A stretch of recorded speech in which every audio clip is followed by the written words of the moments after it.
नमस्कार दोस्तों, हम लोग यहाँ से कबीरदास से देखेंगे। और इसके पहले हम लोग 5 पार्ट करा चुके हैं। आप नहीं देखे हैं तो उसको जाकर देखिए। ये महत्वपूर्ण इस तरह कोई नहीं पढ़ाता है और क्वेश्चन आंसर कराता है। जबकि आप यहाँ पर देख सकते हैं ये कबीरदास के सभी तथ्य, कुछ भी नहीं छूटने वाला है। ये कबीरदास को एक नज़र थोड़ा देखिए इसको। यहाँ पर हम लोग यहाँ से देख सकते हैं, यहाँ पर ये कबीरदास के सभी महत्वपूर्ण है। और ये यहाँ पर बहुत सारे चीज़ कबीरदास से संबंधित है, कुछ भी छूटने वाला नहीं है। यहाँ से आप देख सकते हैं बस कबीरदास कबीरदास, और कम से कम 1-2 पेज कबीरदास चलेगा। और उसके बाद से फिर यहाँ से चेंज हो जाएगा। यहाँ पर आप देखेंगे कि कबीरदास से कुछ भी छूटने वाला नहीं है। तो हम चलते हैं अपने कबीरदास पर। हाँ, कबीरदास पिछली बार जो 3.0 हुआ था उसमें कबीरदास से क्वेश्चन एक पूछा गया था। तो यहाँ पर उनका डेट ऑफ बर्थडे डे ही पूछ लिया गया था। पूछा गया था कि कबीरदास का जन्म कब हुआ था। तो कबीरदास का जन्म यहाँ पर आप देख सकते हैं कि कबीरदास का जन्म 1398 ईस्वी में हुआ था। ठीक है ना। ये माता प्रसाद गुप्त और मेनालिका के अनुसार ये माना जाता है। ठीक है ना। और श्याम यहाँ पर रामचंद्र शुक्ल, हजारी प्रसाद द्विवेदी और श्याम सुंदर दास के अनुसार ये 99 माना जाता है। क्या माना जाता है कि ये 99 माना जाता है। ये शुक्ला जी के अनुसार और हजारी प्रसाद द्विवेदी, श्याम सुंदर दास के अनुसार 1399 हो जाएगा। उसके बाद से हम लोग आगे चल रहे हैं, आगे इनके तथ्य को बारे में जानेंगे कि क्या क्या है। उसके बाद से हम इधर चल रहे हैं, इनके एक भी तथ्य नहीं छूटेगा। आप नए आए तो इस चैनल को सब्सक्राइब कर लीजिए इसी तरह महत्वपूर्ण क्वेश्चन पाने के लिए। यहाँ पर कह रहा है कि जन्म तिथि के संदर्भ में निम्नलिखित उनके दुआ है। तो जो उनके जन्म तिथि के अनुसार क्या दुआ है। तो 1455 साल गए चंतावर एक ठाठ भय जेठ सुधी बरसायत को पूर्णमासी तिथि प्रकट हुए। घन गरजे दामनी दम के बूंदे बर से झर लाग गए। तो यहाँ पर इनके दोहे के बारे में बताया गया है और उनके इस दोहे में उनके जन्म तिथि के बारे में बताया गया है। उसके बाद से ये धर्मदास का दोहा है और कबीर चरित्र बोध पुस्तक से संबंधित है। यहाँ पर आप देख सकते हैं इनका जन्म कहाँ हुआ था। कबीरदास का जन्म, तो इनका जन्म काशी में हुआ था, जिनको आज लहरतारा, काशी में लहरतारा में इनका जन्म स्थान माना जाता है। और दिन कौन सा दिन माना जाता है। तो दिन सोमवार के दिन माना जाता है। और स्वर्गवास कब माना जाता है। तो स्वर्गवास ये 1518 माना जाता है स्वर्गवास। और मगहर और दिन ये बुधवार हो जाएगा। और उसके बाद से कह रहा है कि कबीर अरबी भाषा का शब्द है जिसका अर्थ क्या होता है, महान, श्रेष्ठ और उत्तम होता है। कबीर की मृत्यु से संबंध में निम्नलिखित दोहा प्रसिद्ध है। जैसे ये दोहा कौन सा प्रसिद्ध है। तो कह रहा है कि सनवत 1575 क्यों मगहर को गुण और माघ सुदी एकादशी रतयोपून में पून। तो ये कबीरदास के ये जन्म से मृत्यु से संबंधित ये दुआ है। सनवत 1575 गए मगहर को गुण और माघ सुदी एकादशी रतयोपून में पून। ये उनकी मृत्यु से ये भक्तमाल की टीका में है। उसके बाद से यहाँ पर देख सकते हैं उनकी एक दंपति जीवन भी उनके बारे में हम लोग देखेंगे। तो नीरू नीमा उनके क्या थे। नीरू नीमा नामक दंपति ने उनका क्या किया था, पालन पोषण किया था। तो नीरू नीमा नाम के 2 दुल्हन ने उनका क्या किया था, पालन पोषण किया था। उनको पत्नी देख लीजिए, उनकी पत्नी का नाम था लोई। और यहाँ पर लोई में लपटे रहने के कारण इनका नाम, लोई में लपटे रहने के कारण, ठीक है ना, इनका नाम लोई पड़ा था।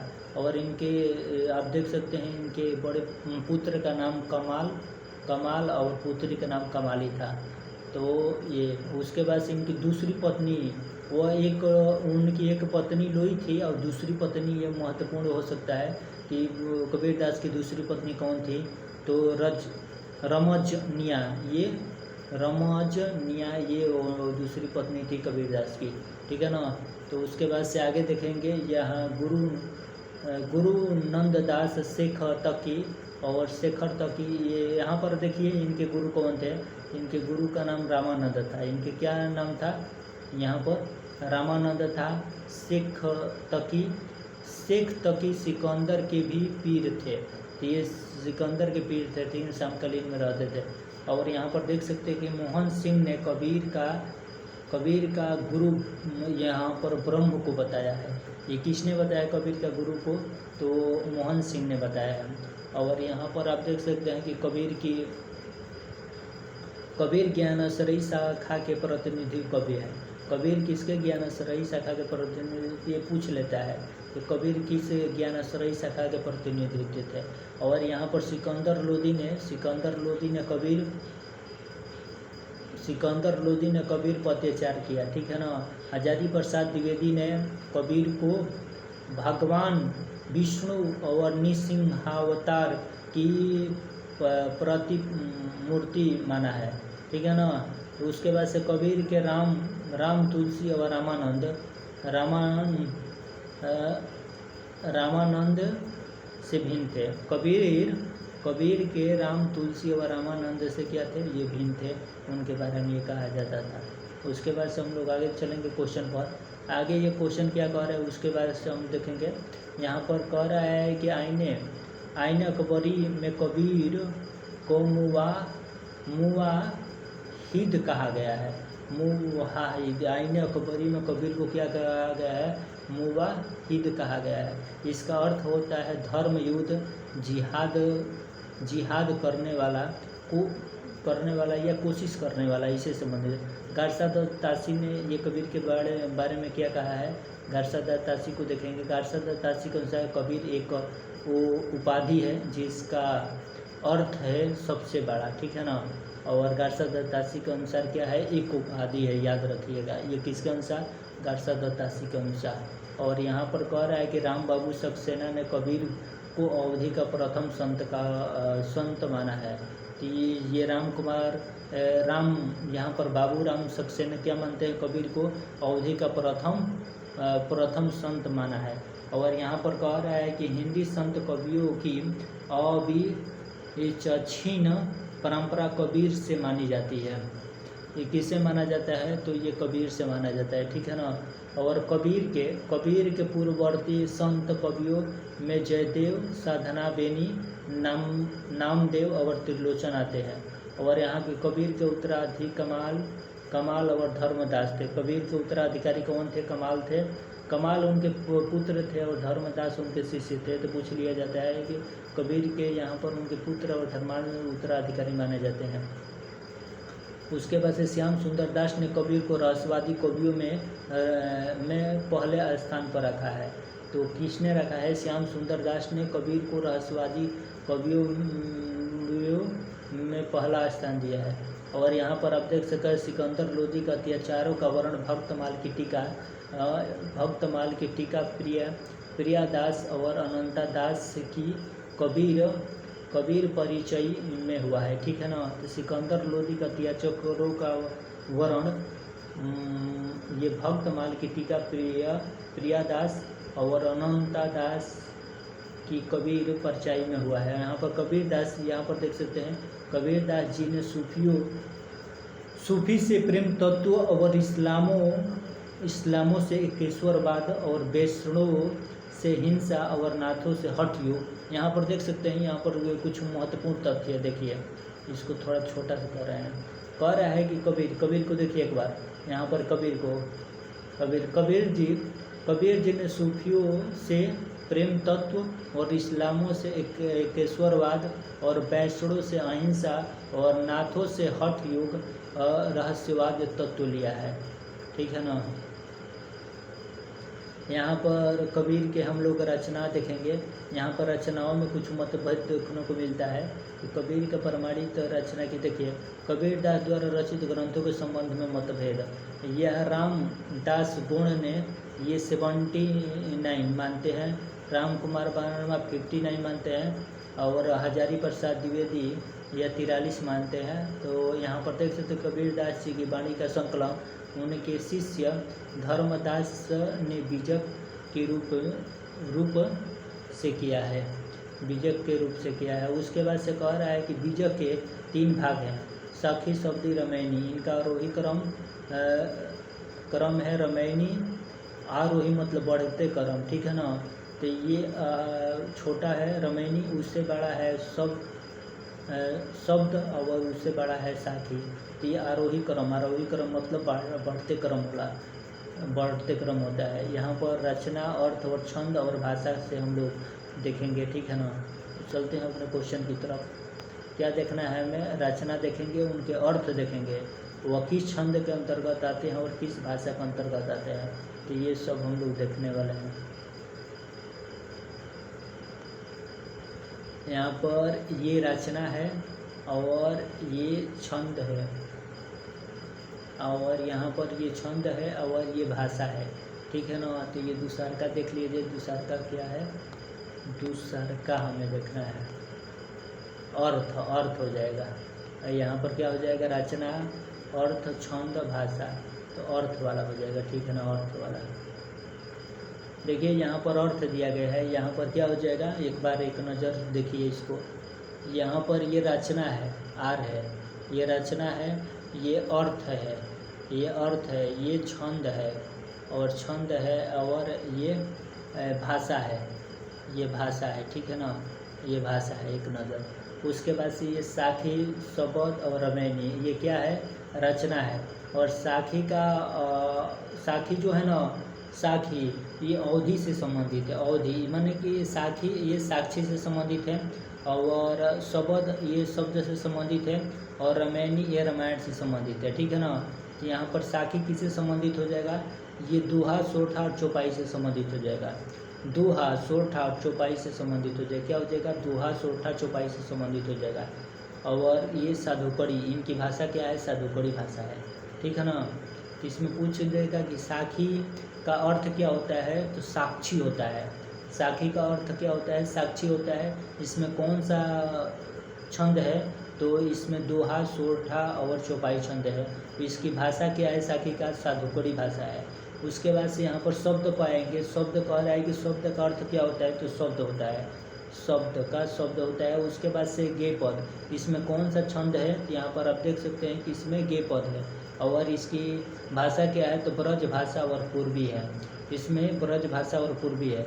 उसके बाद से रमैनी क्या हो जाएगा? रमैनी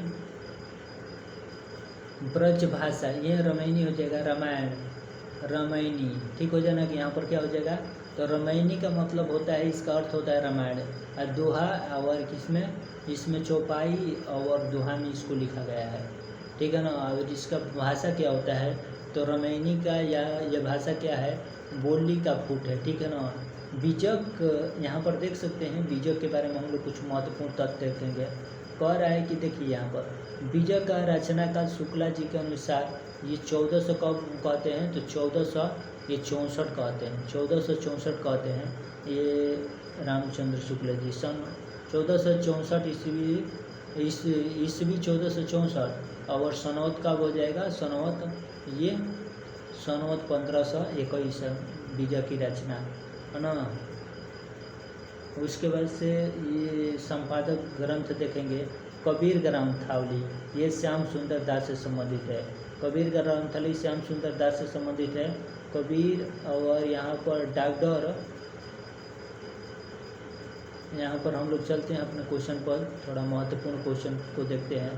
यहाँ पर देखिए, कह रहा है कि कबीर ग्रंथावली किससे संबंधित है? तो श्याम सुंदर दास से संबंधित है। कबीर ग्रंथावली श्याम सुंदर दास से संबंधित है। कबीर ग्रंथावली श्याम सुंदर दास। कबीर ग्रंथावली ये पारसनाथ तिवारी। और कबीर वचनावली अयोध्या सिंह उपाध्याय और से संबंधित है। और उसके बाद से कह रहा है कि एच विल्सन कबीरदास की 8 रचनाएं माने हैं, उनके नाम निम्नलिखित है। कह रहा है कि उनके नाम को हम लोग देखेंगे। एच विल्सन है, तो यहाँ पर दिया है अगाध मंगल दिया है, और यहाँ पर अनुराग सार दिया है, और बानी दिया है, साखी दिया है, रेखात दिया है, मोहम्मद बोध दिया है, और विवेक और ज्ञान सार दिया है। विवेक सार और ज्ञान सार यहाँ पर दिया है। साखी में 59 अंग हैं। ये प्रथम अंग गुरुदेवों को अंग है और अंतिम अविहड़ को अंग है। तो यहाँ पर आप सोच सकते हैं कि साखी में कितना अंग है, तो 59 अंग है, ठीक है ना। और प्रथम अंग के गुरुदेव को अंग है अंग, और उस अंतिम अंग है अविहड़ को अंग है। बीजक की टीका क्या है, तो तिरजरिया टीका। तो बीजक की टीका है तिरजरिया टीका, 1892 ईस्वी से पूरन दास से संबंधित है। महाराजा विश्वनाथ सिंह जू और देवी की टीका बनारस से प्रकाशित हुआ है। कबीर कह रहा है कबीर का शिष्य भगवान दास भगू बीजों को लेकर क्या गया था। कबीर का शिष्य भगवान दास भगू बीजों को लेकर क्या किया था, वो भाग गया था।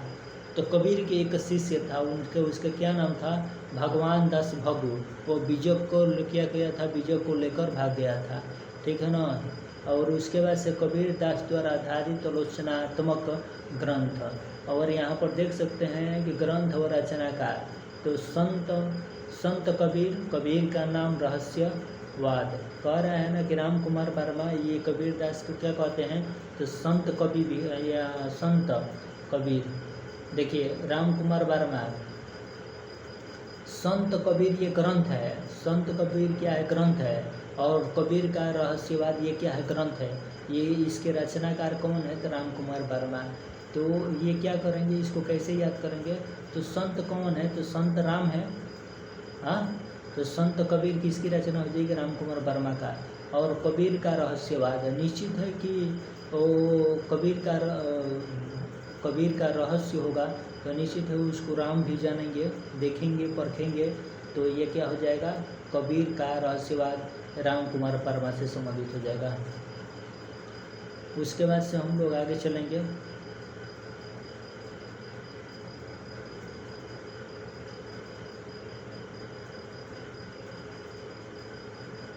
यहाँ पर देख सकते हैं कि कबीर परिचय किससे संबंधित है, अनंत दास से संबंधित है।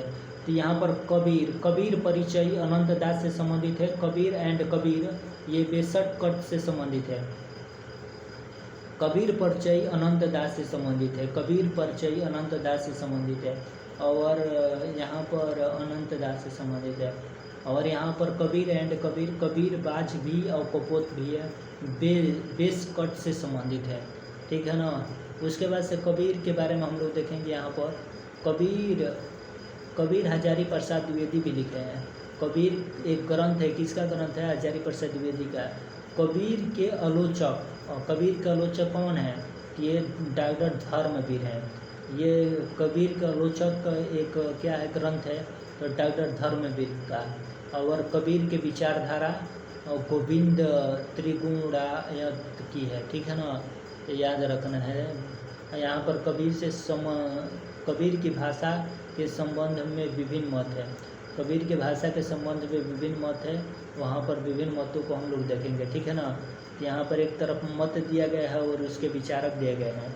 और साधुकड़ी भाषा क्या हो जाएगा, रामचंद्र शुक्ल गोविंद त्रिगुणायत। तो रामचंद्र, यहाँ पर साधुकड़ी भाषा किससे संबंधित हो जाएगा, कह रहा है कि साधुकड़ी भाषा जैसे रामचंद्र शुक्ल और गोविंद त्रिगुणायत हो जाएंगे। साधुकड़ी भाषा कौन कौन सी, जैसे कबीरदास की भाषा को क्या क्या लोग मानते हैं, ठीक है ना। तो साधुकड़ी भाषा रामचंद्र शुक्ल और गोविंद त्रिगुणायत मानते हैं।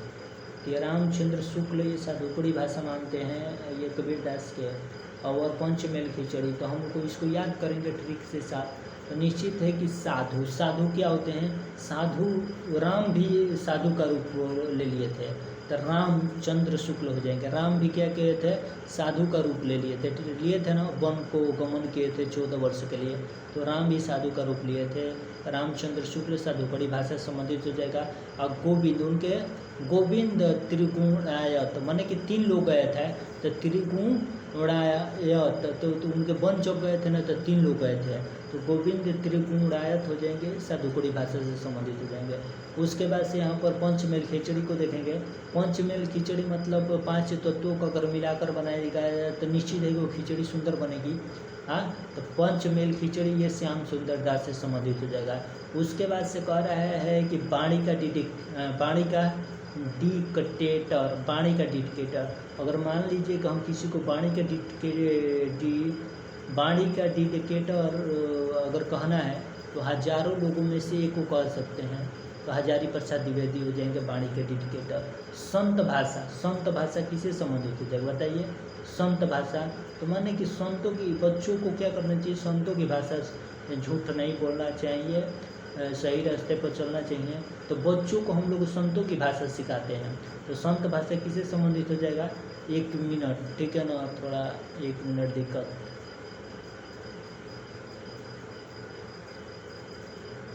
बच्चों को हम लोग क्या करते हैं? बच्चों को संतों की भाषा सिखाते हैं, तो ये किससे संबंधित हो जाएगा? तो ये बचन सिंह से संबंधित हो जाएगा।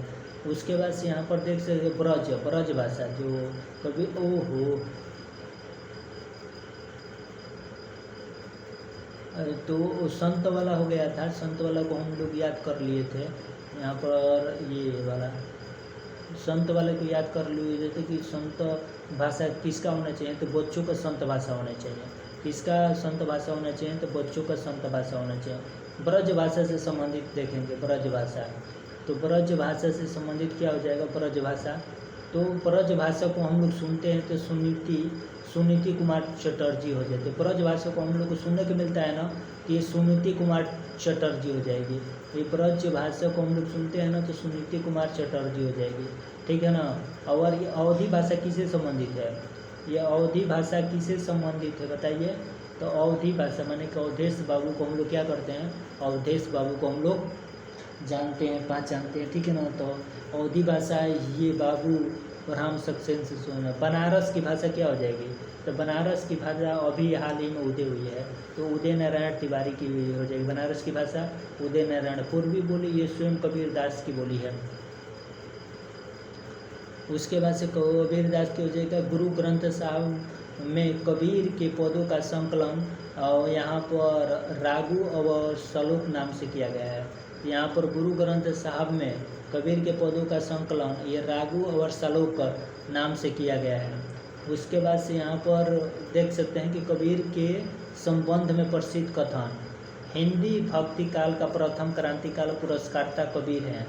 तो हिंदी भक्ति काल का प्रथम क्रांतिकारी पुरस्कर्ता कबीर है। कौन है पुरस्कर्ता? तो कबीर है। ये बचन सिंह से संबंधित है। कह रहा है कि हिंदी भक्ति काल का प्रथम क्रांतिकारी पुरस्कर्ता कबीर है। ये बचन सिंह का नीचे मान ले कि कोई बादशाह क्या हो जाएगा?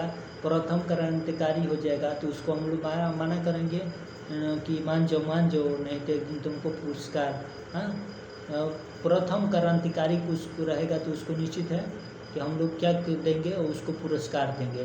तो ये बचन सिंह से संबंधित है। भक्ति काल का प्रथम क्रांतिकारी पुरस्कर्ता कबीर हैं, ये बचन सिंह का कथन है। और इनमें से कोई संदेह नहीं है कि कबीर ने ठीक मौके पर जानता कि उस खड़े भाग को संभाला जो नाथ पंथियों के अभाव में प्रेम भाव और भक्ति रस से शून्य शुक्ल पड़ता जा रहा था। रामचंद्र शुक्ल से संबंधित हो जाएगा। तो ये रामचंद्र के शुक्ल का थोड़ा लंबा है, तो कह रहा है कि इनमें से कोई संदेश नहीं है।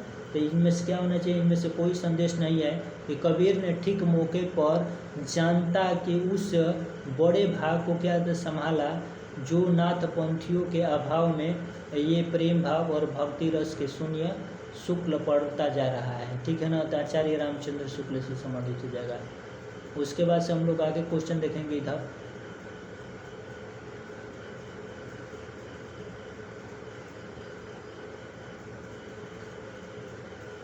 यहाँ पर सबसे मोस्ट इम्पोर्टेंट ये कथन है, कह रहा है कि उन्होंने भारतीय ब्रह्मवाद के बाद सूफी योग के भावात्मक रहस्यवाद, हठ योग के साधनात्मक रहस्य और वैष्णव के अहिंसावाद तथा प्रपतिवाद का मेल करके अपना पंथ खड़ा किया। रामचंद्र शुक्ल का यह कथन है। उन्होंने भारतीय ब्रह्मवाद के साथ सूफियों के भावनात्मक रहस्यवाद, हठ योग के साधनात्मक रहस्यवाद और वैष्णवों के अहिंसावाद और प्रपत्तिवाद का मेल करके अपना ग्रंथ खड़ा किया। ये रामचंद्र शुक्ल का कथन है। यहाँ पर एक महत्वपूर्ण तथ्य देखिए, रामचंद्र शुक्ल कह रहा है कि उन्होंने भारतीय ब्रह्मवाद के साथ सूफियों के भावात्मक रहस्यवाद, हठ योग के साधनात्मक रहस्यवाद और वैष्णवों के अहिंसा और प्रपत्तिवाद का मेल करके अपना ग्रंथ खड़ा किया। रामचंद्र शुक्ल का तो यहाँ पर हठ योग के साधनात्मक रहस्य आएगा ना, हठ योग के साधनात्मक रहस्य रामचंद्र का नाम सुन लेना है, ठीक है ना। हठ योग के साधनात्मक रहस्यवाद आएगा और वैष्णव, तो हमें रामचंद्र शुक्ल का नाम याद कर लेना है।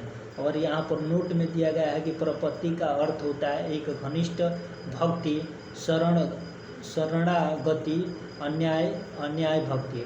और भाषा बहुत प्रकृष्ट और परिमार्जित न होने पर भी कबीर की उक्तियों में कहीं कहीं विलक्षण प्रभाव और चमत्कार है। प्रतिभा उनमें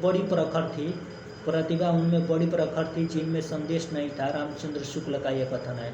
रामचंद्र शुक्ल का यह कथन याद रखिएगा, क्योंकि ये रामचंद्र शुक्ल का कथन पूछ ले जाए। कह रहा है कि भाषा बहुत परिष्कृत और परिमार्जित न होने पर भी कबीर की उक्तियों में कहीं कहीं विलक्षण प्रभाव और चमत्कार है। प्रतिभा उनमें बड़ी प्रखर थी जिनमें संदेश इस समय संदेह नहीं है। तो यहाँ पर प्रतिभा इनमें बड़ी थी, ठीक है ना, और इसमें संदेह नहीं है। तो ये पंक्ति आप इतना याद रखेंगे तो हो जाएगा काम रामचंद्र शुक्ल से।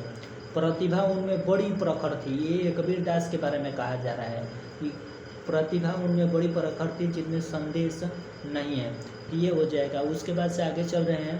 कह रहा है कि कबीर संत पहले थे और कवि बाद में। कह रहा है कि कबीर संत पहले थे और कवि बाद में। राम कुमार वर्मा से संबंधित है। तो निश्चित है कि ये संत पहले थे और बाद में कवि हुए। तो राम कुमार वर्मा का नाम याद रखिएगा। कबीर एक अच्छे संत थे और समाज सुधारक थे। तो यहाँ पर अच्छे संत हो जाएंगे और समाज सुधारक हो जाएंगे तो रामा शंकर शुक्ल रसाल से संबंधित हो जाएगा। अच्छे क्या हो जाएंगे? अच्छे संत और समाज सुधारक क्या हो जाएंगे? रामा शंकर शुक्ल रसाल से संबंधित हो जाएगा। अच्छे संत और समाज सुधारक रामा शंकर शुक्ल से संबंधित हो जाएगा। और कह रहा है कि संत मतों के समस्त कवियों में कबीर सबसे बड़े प्रभावशाली और एक मौलिक थे। डॉक्टर नगेंद्र कहते हैं। कह रहा है कि संत मत के समस्त कवियों में कबीर सबसे अधिक प्रभावशाली एवं मौलिक थे। डॉक्टर नगेंद्र कहते हैं। जिनकी जाति नहीं होती है ऐसे कबीर थे, ग्रियर्सन कहते हैं। यहाँ पर डॉक्टर नगेंद्र के याद रखिएगा। संत मतों के समस्त कवियों में कबीर सबसे अधिक प्रभावशाली और मौलिक। तो प्रभावशाली और मौलिक आ जाएगा ना, तो निश्चित है कि नरेंद्र मोदी का नाम याद रखिएगा। कह रहा है कि प्रभावशाली और मौलिक आ जाएगा। तो ये डॉक्टर नगेंद्र से संबंधित है कबीरदास के कथन। और कह रहा है कि जिनकी जाति नहीं होती है ऐसे कबीर थे, ये ग्रियर्सन ने कहा। और कह रहा है कि कबीर दार्शनिक न होकर आध्यात्मिक मात्र पुरुष थे। तो पीताम्बर दत्त बैथवाड़ वाले ये भी महत्वपूर्ण है। ये दार्शनिक न होकर आध्यात्मिक पुरुष मात्र है। तो यह आध्यात्मिक पुरुष मात्र तो एकदम, अगर आध्यात्मिक कोई पुरुष होगा तो निश्चित है कि पीला वस्त्र धारण करेगा प्रेमानंद जैसा। अगर निश्चित है कि वो दार्शनिक आध्यात्मिक कोई पुरुष रहेगा तो पीला वस्त्र धारण करेगा। तो आध्यात्मिक पुरुष मात्र ये किससे संबंधित हो जाएगा? पीताम्बर दत्त बड़थवाल से संबंधित हो जाएगा। और उसके बाद से हम लोग आगे चलेंगे। आगे कह रहा है कि संत कवियों में कबीर के बाद के कवि वैसे ही दिखाई पड़ते हैं जैसे चंद्रोदय के बाद नक्षत्र नलिकाएं। यहाँ पर देखिए, यहाँ पर क्या कह रहा है, इसको पढ़िए। कह रहा है कि संत कवियों में कबीर के बाद के कवि वैसे ही दिखाई पड़ते हैं जैसे चंद्रोदय के बाद नक्षत्र नलिकाएं। तो चंद्रोदय के बाद नक्षत्र नलिकाएं दिखाती है, बचन सिंह से संबंधित है। ये क्या हो जाएगा, ये बचन सिंह से संबंधित है। संत कबीर में कबीर के बाद के कवि वैसे ही दिखाई पड़ते हैं जैसे चंद्रोदय के बाद नक्षत्र नलिका। ये चंद्रोदय के बाद नक्षत्र नलिका, याद रखिए, चंद्रोदय के बाद नक्षत्र नलिका। और हिंदू और मुसलमानों की सांप्रदायिक सीमा को तोड़कर उन्हें एक ही भावधारा में बहने की शक्ति कबीर में है। कह रहा है कि हिंदुओं और मुसलमानों की सांप्रदायिक सीमा को तोड़कर उन्हें एक ही भावधारा में बहने की शक्ति कबीर में है, ठीक है ना। तो ये किसका कथन है, कह रहा है कि हिंदुओं और मुसलमानों की सांप्रदायिक सीमा को तोड़कर उन्हें एक ही भावधारा में बहने की शक्ति कबीर में है। तो हिंदुओं और मुसलमानों की को तोड़कर, तो किसका कथन है थोड़ा देख लिया जाए। राम कुमार वर्मा कहते हैं, हिंदू मुसलमान से संबंधित कथन आएगा तो राम कुमार वर्मा आ जाएगा। कबीर ये क्या थे, कबीर ये धर्मोपदेशक थे। कबीर क्या थे, तो यहाँ पर आप देख सकते हैं कि ये शुक्ला जी कहते हैं कि कबीर क्या थे, तो कबीर ये धर्मोपदेशक थे, ठीक है ना। उसके बाद से प्रतिभा उनमें बड़ी प्रखर थी। तो ये धर्मोपदेशक की बात करेंगे तो हम लोग सुनने का, मान लीजिए कि जहाँ धर्मों का उपदेश दिया जाएगा तो वहाँ हम लोग क्या करेंगे, सुनेंगे। तो ये कबीर धर्मोपदेशक थे, तो क्या हो जाएंगे, ये शुक्ला जी से संबंधित हो जाएगा। यहाँ पर देखिए प्रतिभा उनमें बड़ी प्रखर थी। तो प्रतिभा उनमें बड़ी प्रखर थी, तो निश्चित है कि प्रतिभा जिनमें बड़ी प्रखर हो तो वो भी हम क्या करेंगे, सुने जाएंगे। जहाँ धर्मों को उपदेश दिया जा रहा है अब प्रतिभा जिनमें बड़ी प्रखर थी, ये शुक्ल जी से संबंधित हो जाएगा, ठीक है ना। उसके बाद से कह रहा है कि तार्किकता के क्षेत्र में अत्यंत शुष्क विलक्षण और हृदयहीन प्रतीत होने वाले कबीर भक्ति की भावधारा में बहते समय सबसे आगे दिखाई पड़ते हैं और अपनी निर्झरता की खुले आम घोषणा करते हुए भी जब आवेश में आते हैं तो उनको अलंकारों और प्रतीकों की ऐसी झड़ी लगा देते हैं मानो वे सारे काव्य शास्त्र में पारंगत हो। वे युग व तार की विशेष क्षमता को लेकर अवतरित हुए हैं। ये गणपति चंद्रगुप्त की ये लंबी परिभाषा है। यहाँ पर लंबी छड़ी लगा देते हैं, याद रखिएगा। जब मानो वे सारे काव्य शास्त्र के पारंगत हो और युगांतर के विशेष क्षमता लेकर अवतरित हुई है। तो यहाँ पर थोड़ा लंबा पड़ेगा, ठीक है ना। तो दो चार कीवर्ड इसमें से ये याद रखेंगे। कीवर्ड ये रखेंगे ना, तो कह रहा है कि तार्किकता के क्षेत्र में अत्यंत शुष्क, तीक्ष्ण और हृदयहीन प्रतीक होने वाले कबीर भक्ति के भावधारा में बहते समय सबसे आगे दिखाई पड़ते हैं और अपनी निर्झरता की खुले आम घोषणा करते हुए भी वो जब उपदेश में आते हैं तो रूपकों, अलंकारों और प्रतीकों की ऐसी झड़ी लगा देते हैं। यहाँ पर रूपक अलंकार को क्या करते हैं, रूपक अलंकार यहाँ पर देख सकते हैं ना, रूपक अलंकारों और प्रतीकों की ऐसी झड़ी लगाते हैं मानो वे सारे काव्य शास्त्र में पारंगत हो। तो यहाँ पर ये गणपति चंद्र की ये कथन है। रूपक और प्रतीक आएगा ना तो हमें गणपति को टिक कर देना है। अगर किसी के परिभाषा में रूपक आ रहा है और प्रतीक आ रहा है, प्रतीक अलंकार, तो निश्चित है ना कि हमें गणपति चंद्रगुप्त को टिक लगा देंगे। और यहाँ पर कह रहे हैं कि कबीर प्रधानतम उपदेशक और समाज सुधारक थे, लक्ष्मी सागर वर्षेन ने कहा है। कबीर क्या कर रहे हैं, यहाँ पर देखिए, जो कबीर को हम लोग देखेंगे, कबीर ये प्रधानतम उपदेशक और समाज सुधारक थे, ये लक्ष्मी सागर वर्षेन से संबंधित है, ठीक है। ये क्या थे, प्रधान उपदेशक और समाज सुधारक थे। और यह कहना है कि वे समाज सुधारक थे गलत है, यह कहना है कि वे धर्म सुधारक थे और भी गलत है। और यदि सुधारक थे तो रेडिकल सुधारक, और रेडिकल का अर्थ होता है मौलिक विश्लेषण, ये बचन सिंह से संबंधित है। यहाँ पर देखिए, ये कह रहा है कि यह कहना है कि वे समाज सुधारक थे गलत है। यह कहना है कि वे धर्म सुधारक थे, ये भी गलत है। और ये सुधारक थे तो रेडिकलिक सुधारक, और रेडिकल का अर्थ होता है मौलिक विलक्षण, ये डॉक्टर बच्चन सिंह से संबंधित है। और यहाँ पर देख सकते हैं हिंदी साहित्य के 1000 वर्षों के इतिहास में कबीर जैसा व्यक्तित्व लेकर कोई उत्पन्न ही नहीं हुआ है। और महिमा में यह व्यक्तित्व केवल एक ही प्रतिद्वंदी जानता है। ये तुलसीदास हजारी प्रसाद द्विवेदी कबीर बीजक में कहते हैं।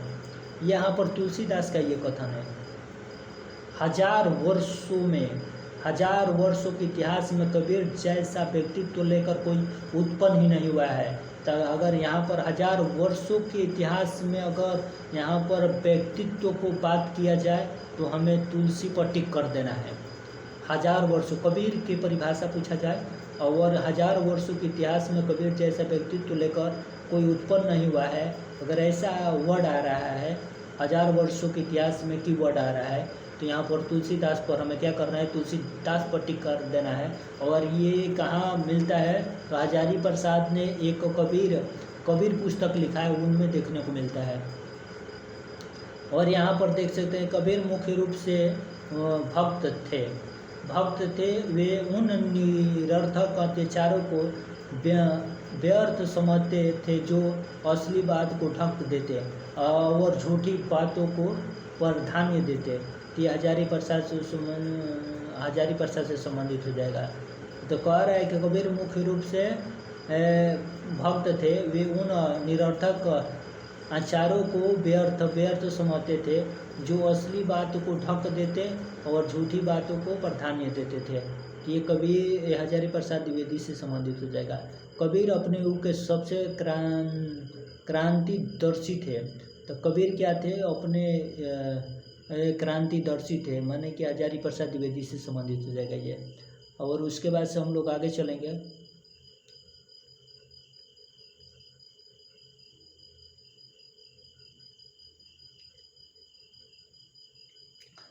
कह रहा है कि वे मुसलमान होकर भी असल मुसलमान नहीं थे, वे हिंदू होकर भी हिंदू नहीं थे, वे साधु होकर भी साधु नहीं थे, वे वैष्णव होकर भी वैष्णव नहीं थे, वे योगी होकर भी योगी नहीं थे, वे कुछ भगवान की ओर से ही नियारे बनकर भेजे गए थे। यह हजारी प्रसाद द्विवेदी से संबंधित है। यह हजारी प्रसाद द्विवेदी से संबंधित है। वे कबीर भगवान और निसिंहावतार की मानव प्रतिमूर्ति थे। हजारी प्रसाद द्विवेदी से संबंधित है। तो यहाँ पर आप देख सकते हैं कि वे कबीर भगवान, ये थोड़ा नीचे कर रहे हैं, यहाँ पर देख सकते हैं कि वे कबीर भगवान निसिंहावतार की मानव प्रतिमूर्ति थे। यह हजारी प्रसाद द्विवेदी से संबंधित हो जाएगा। कबीर में काव्य कम काव्यानुभूति अधिक है। कम काव्यानुभूति अधिक है, ये लक्ष्मी सागर वाटसे से संबंधित है। कबीर में काव्य कम और काव्यानुभूति अधिक है, ये लक्ष्मी सागर वाटसे से संबंधित है। कबीर रहस्यवादी संत और धर्म गुरु होने के साथ साथ वे भाव प्रवद कवि भी थे। ये बच्चन सिंह से संबंधित है। ये महात्मा बड़ी स्वतंत्र पर विकृति के थे, ये रूढ़िवादी के कट्टर विरोधी थे। और ये बाबू गुलाब राय से संबंधित है। ये महात्मा बड़ी स्वतंत्र प्रवृत्ति के थे और ये रूढ़िवाद के कट्टर विरोधी थे। बाबू गुलाब राय से संबंधित हो जाएगा। तो कट्टर यहाँ पर हो जाएगा ना, यहाँ पर रूढ़िवाद के कट्टर विरोधी आ जाएगा ना, तो ये गुलाब पर हमें टिक हो जाएगा कि गुलाब के पेड़ में कांटा होता है, तो रूढ़िवादियों के कट्टर विरोधी ये बाबू गुलाब राय से संबंधित हो जाएगा।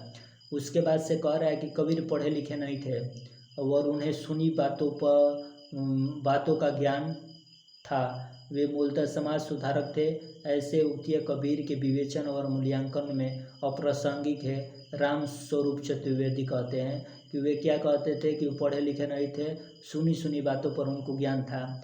तो यहाँ पर सुनी तो ये चतुर आदमी कहेंगे, चतुर आदमी कोई कहा था, राम स्वरूप चतुर्वेदी हो जाएंगे, ठीक है ना, देख के जरा वाला आदमी। और उसके बाद से कह रहा है कि अपने कृति तत्व को समाज से मिलकर और अपने व्यक्तित्व को रचना से अभिन्न करके वे सच्चे अर्थों में सुकवि मानते हैं। तो जिनके ऊपर चारा मरण के नियमों का असर नहीं होता है, कबीर इसी कोटि के रचनाकार है, राम स्वरूप चतुर्वेदी। अतः यहाँ पर जिनको जारा मरण के नियमों का अवसर नहीं पड़ता है, यहाँ पर देखिए तो ये राम स्वरूप जारा मरण के नियमों का अवसर नहीं पड़ता है, राम स्वरूप चतुर्वेदी से संबंधित हो जाएगा। उसके बाद से कह रहा है कि कबीर के समकक्ष गोस्वामी तुलसीदास थे। तो यहाँ पर ये कबीर के समकक्ष कौन थे? कबीर के समकक्ष गोस्वामी तुलसीदास जी थे। ये डॉक्टर बच्चन सिंह से संबंधित है। उसके बाद से हम लोग आगे चलेंगे।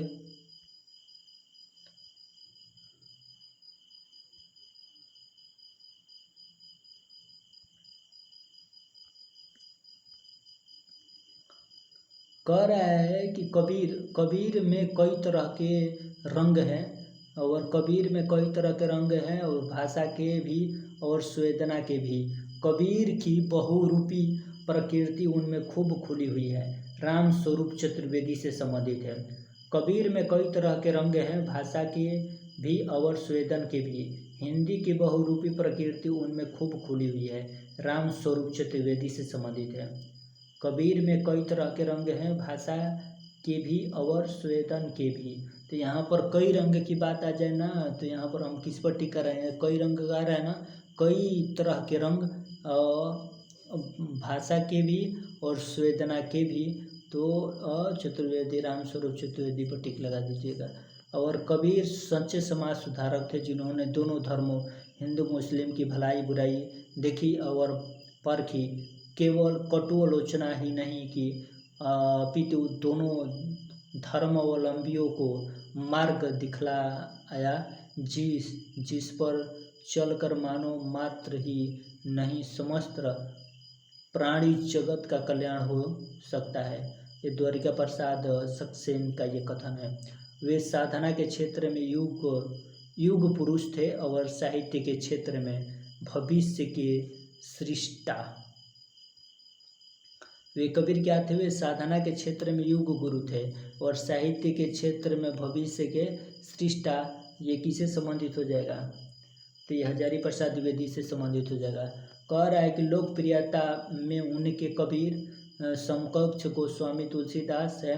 तुलसी बड़े कवि थे और उनका सौंदर्य बोध प्रासंगिक और आदर्शवादी है। कबीर का सौंदर्य बोध अपरांकित और यथार्थवादी है, बच्चन सिंह से संबंधित है। और इसके बाद से कह रहे कि कबीर ही हिंदी के सर्वप्रथम रहस्यवादी कवि हुए, श्याम सुंदर दास की ये कथन है। तो कबीर क्या हुआ? कबीर हिंदी, यहाँ पर कह रहे हैं कि कबीर ही हिंदी के सर्वप्रथम रहस्यवादी कवि हुए, ये श्याम सुंदर दास का कथन है। और यहाँ पर कह रहा है कि आज तक हिंदी में ऐसा जबरदस्त व्यंग लेखक नहीं हुआ। ये हजारी प्रसाद द्विवेदी कबीर दास के बारे में कहते हैं, आज तक हिंदी में ऐसा जबरदस्त व्यंग लेखक नहीं हुआ। तो ये हजारी प्रसाद द्विवेदी कबीर दास के बारे में कहते हैं। कह रहा है कि समूचे भविष्य में कबीर की तरह का जाति पाति विरोध आक्रमण और मूर्ति भंजन तेवर किसी का नहीं था, और जनता पर तुलसी के बाद सबसे अधिक प्रभाव कबीर का था। ये बच्चन सिंह से संबंधित है। तो यहाँ बच्चन सिंह का क्या कह रहे हैं? यहाँ पर थोड़ा कीवर्ड शुरू वाला याद रखें। समूचे भक्ति काल में कबीर की तरह का जाति पाति विरोधी आक्रमण, तो जाति पाति का विरोधी आक्रमण आएगा ना, जाति पाति का। यहाँ पर समूचे भक्ति काल में कबीर की तरह का जाति पाति का विरोधी आक्रमण आएगा। तो ये किससे संबंधित हो जाएगा? बच्चन सिंह से संबंधित हो जाएगा। उसके बाद से हम लोग इधर आएंगे और यहाँ पर कबीरदास अब ख़त्म होने वाले हैं, क्योंकि यहाँ से कबीरदास से पिछली बार उनका जन्म पूछा गया था 1398, और हो सके कुछ पंक्तियाँ उनसे पूछ लिए जाए। कबीर पहुँचे हुए ज्ञानी थे। तो कबीर क्या थे? पहुँचे हुए ज्ञानी थे, और उनका ज्ञान पोथियों की नकल नहीं था और नहीं वो सुनी सुनाई बातों का बेमेल भंडार ही था। तो ये कह रहे हैं कि कबीर पहुँचे हुए ज्ञानी थे। कबीर क्या थे? कबीर पहुँचे हुए यहाँ पर कबीर पहुँचे हुए ज्ञानी थे। उनका ज्ञान पोथियों की नकल नहीं था और न ही वह सुनी सुनी बातों का बेमेल भंडार था। ये श्याम सुंदर दास जी लिखते हैं। उसके बाद से हम लोग आगे चलेंगे और कह रहे हैं कि श्याम सुंदर दास कबीर तथा अन्य निर्गुण पंथी संतों के द्वारा राग मिथ्या और भक्ति ज्ञान का योग तो बहुत है, पर कर्म की दिशा वो वहीं रही जो नाथपंथियों के यहाँ रही है। यहाँ पर थोड़ा महत्वपूर्ण क्वेश्चन देखेंगे जो रामचंद्र शुक्ल के है कथन, तो महत्वपूर्ण हो जाता है। और कबीर यहाँ पर कह रहे कबीर तथा अन्य निर्गुण पंथी संतों के द्वारा राग तमिक का भक्ति और ज्ञान का योग तो हुआ, पर कर्म की दिशा कहीं रही जो नाथपंथियों के यहाँ रही। आचार्य रामचंद्र शुक्ल का कथन है, ठीक है ना। कबीर ने अपनी झाड़ फटकार के द्वारा हिंदू और मुसलमानों का कट्टरपंथ दूर करने का जो प्रयास किया वह अधिकतम चिढ़ाने वाला और सिद्ध हुआ और हृदय का स्पर्श करने वाला नहीं, रामचंद्र शुक्ल कहते हैं, ठीक है ना। तो ये रामचंद्र, यहाँ नामदेव से हम लोग क्वेश्चन देखेंगे और हम लोग यहाँ पर आप 46 मिनट तक ले देख लिए। और यहाँ पर नामदेव का जन्म ये कब हुआ था, तो 1270 ईस्वी में महाराष्ट्र नरसिंहमणि में हुआ था। ये जो नामदेव थे ये जाति के क्या थे, तो जाति के ये दर्जी थे। पत्नी का नाम राधाबाई और स्वर्गवास 1350 ईस्वी पंजाब में हुआ था। महाराष्ट्र में जन्म मृत्यु 50 ये पंजाब में हुआ था, ठीक है ना। उसके बाद से यहाँ पर कह रहे गुरु इनके नामदास के गुरु क्या थे, तो बिसोआ खेचर या खेचरनाथ है। और यहाँ पर बिसवा खेचर या खेचरनाथ हो जाएंगे। उसके बाद से इनकी भक्ति भावना सगुण और निर्गुण ये नामदास के दोनों था। और मन तेरी सुई मन तेरा धागा और खेच जी के चरण पर नामा सीपी लगा, ये किससे संबंधित हो जाएगा, तो ये किसके नामदास के ये पंक्ति है। मन तेरी सुई तन तेरा धागा खेचर जी के चरण पर और नामा सीपी लगा, ये किससे संबंधित हो जाएगा, मन तेरी उनसे संबंधित हो जाएगा। उसके बाद हम आगे चल रहे हैं। रैदास के कुछ महत्वपूर्ण तथ्य समझेंगे। रैदास ये 1388 में, रैदास का जन्म 1388 में हुआ था। 1388 में रैदास को जन्म माना जाता है। जन्म यहाँ पर देख सकते हैं 1388 में क्या होता है, 1388 में रैदास का जन्म हुआ था। और 1398 में कुछ भी दबान देखिए 1388 में इस तरह माना जाता है। 1388 में रैदास का जन्म हुआ। यहाँ पर डॉक्टर भगवत मिश्रा के अनुसार 1398 और 1448 से इनका मृत्यु माना जाता है। जन्म स्थान ये काशी में रैदास को माना जाता है, ठीक है ना। उसके बाद से निधन ये 1518 ईस्वी में काशी में ही जन्म और मृत्यु रैदास को एक ही जगह माना जाता है।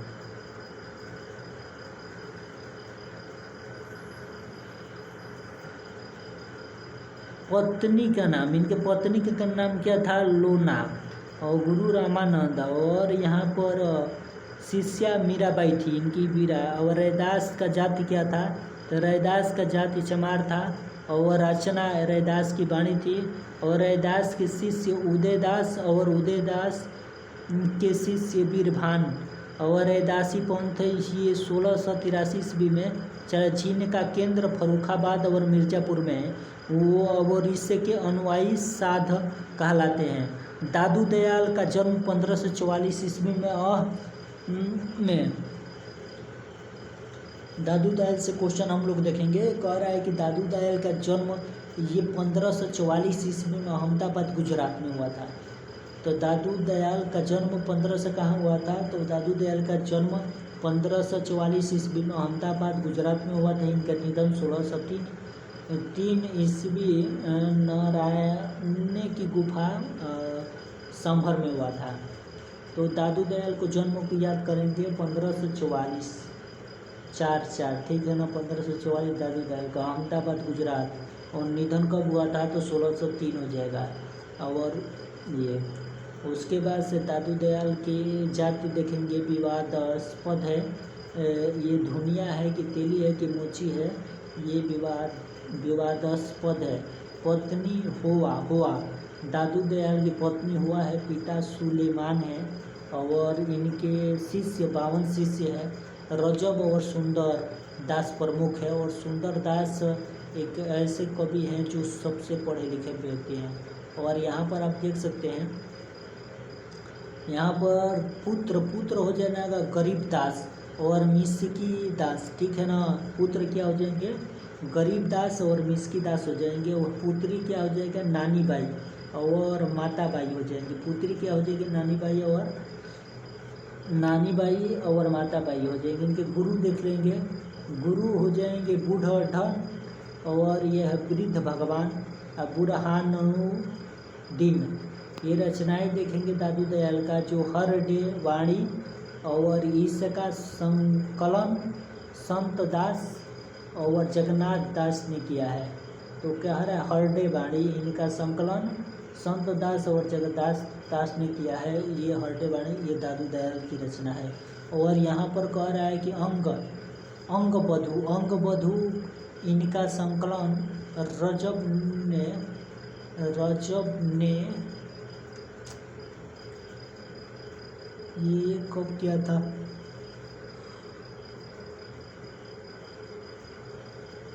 इतने में किया था। इसको क्या पढ़ते हैं, दादू पंथ की स्थापना 1631 ईस्वी में दादू दयाल ने किया था। तो दादू पंथ की स्थापना 1631 ईस्वी में दादू दयाल ने किया था। और कहा जाता है कि इनकी और इसकी अकबर ने 40 दिनों तक आध्यात्मिक चर्चा हुई है। और अकबर दादू दयाल के उपदेशों से बहुत प्रभावित हुए। और दादू दयाल उपदेशों से बहुत प्रभावित हुए, ठीक है ना।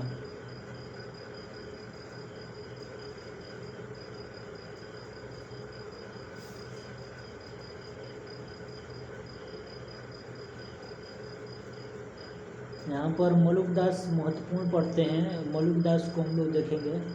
यहाँ पर दादू दयाल से संबंधित कुछ महत्वपूर्ण तथ्य है। यहाँ पर कह रहा है कि दादू दयाल राजस्थान के प्रथम संत माने जाते हैं। तो दादू दयाल कहाँ से आते हैं तो पूछ सकता है, तो राजस्थान से आते हैं। दादू दयाल को राजस्थान का कबीर कहा जाता है। याद रखिएगा, राजस्थान का कबीर किसको कहा जाता है, तो दादू दयाल को। दादू दयाल को राजस्थान का कवि कहा जाता है। उसके बाद से कह रहा है कि कह रहे हैं कि यह मसीत यह देहरा और सतगुरु दिया। यहाँ पर देखिए, यह मसीत यह देहरा सतगुरु दिया दिखाई, और भीतर ऐसा बंदगी बहिरा को कहे जाए। ये दादू दयाल की पंक्ति है। दादू दयाल की पंक्ति को एक बार और महत्वपूर्ण देखा जाए। कह रहा है कि यह मसीत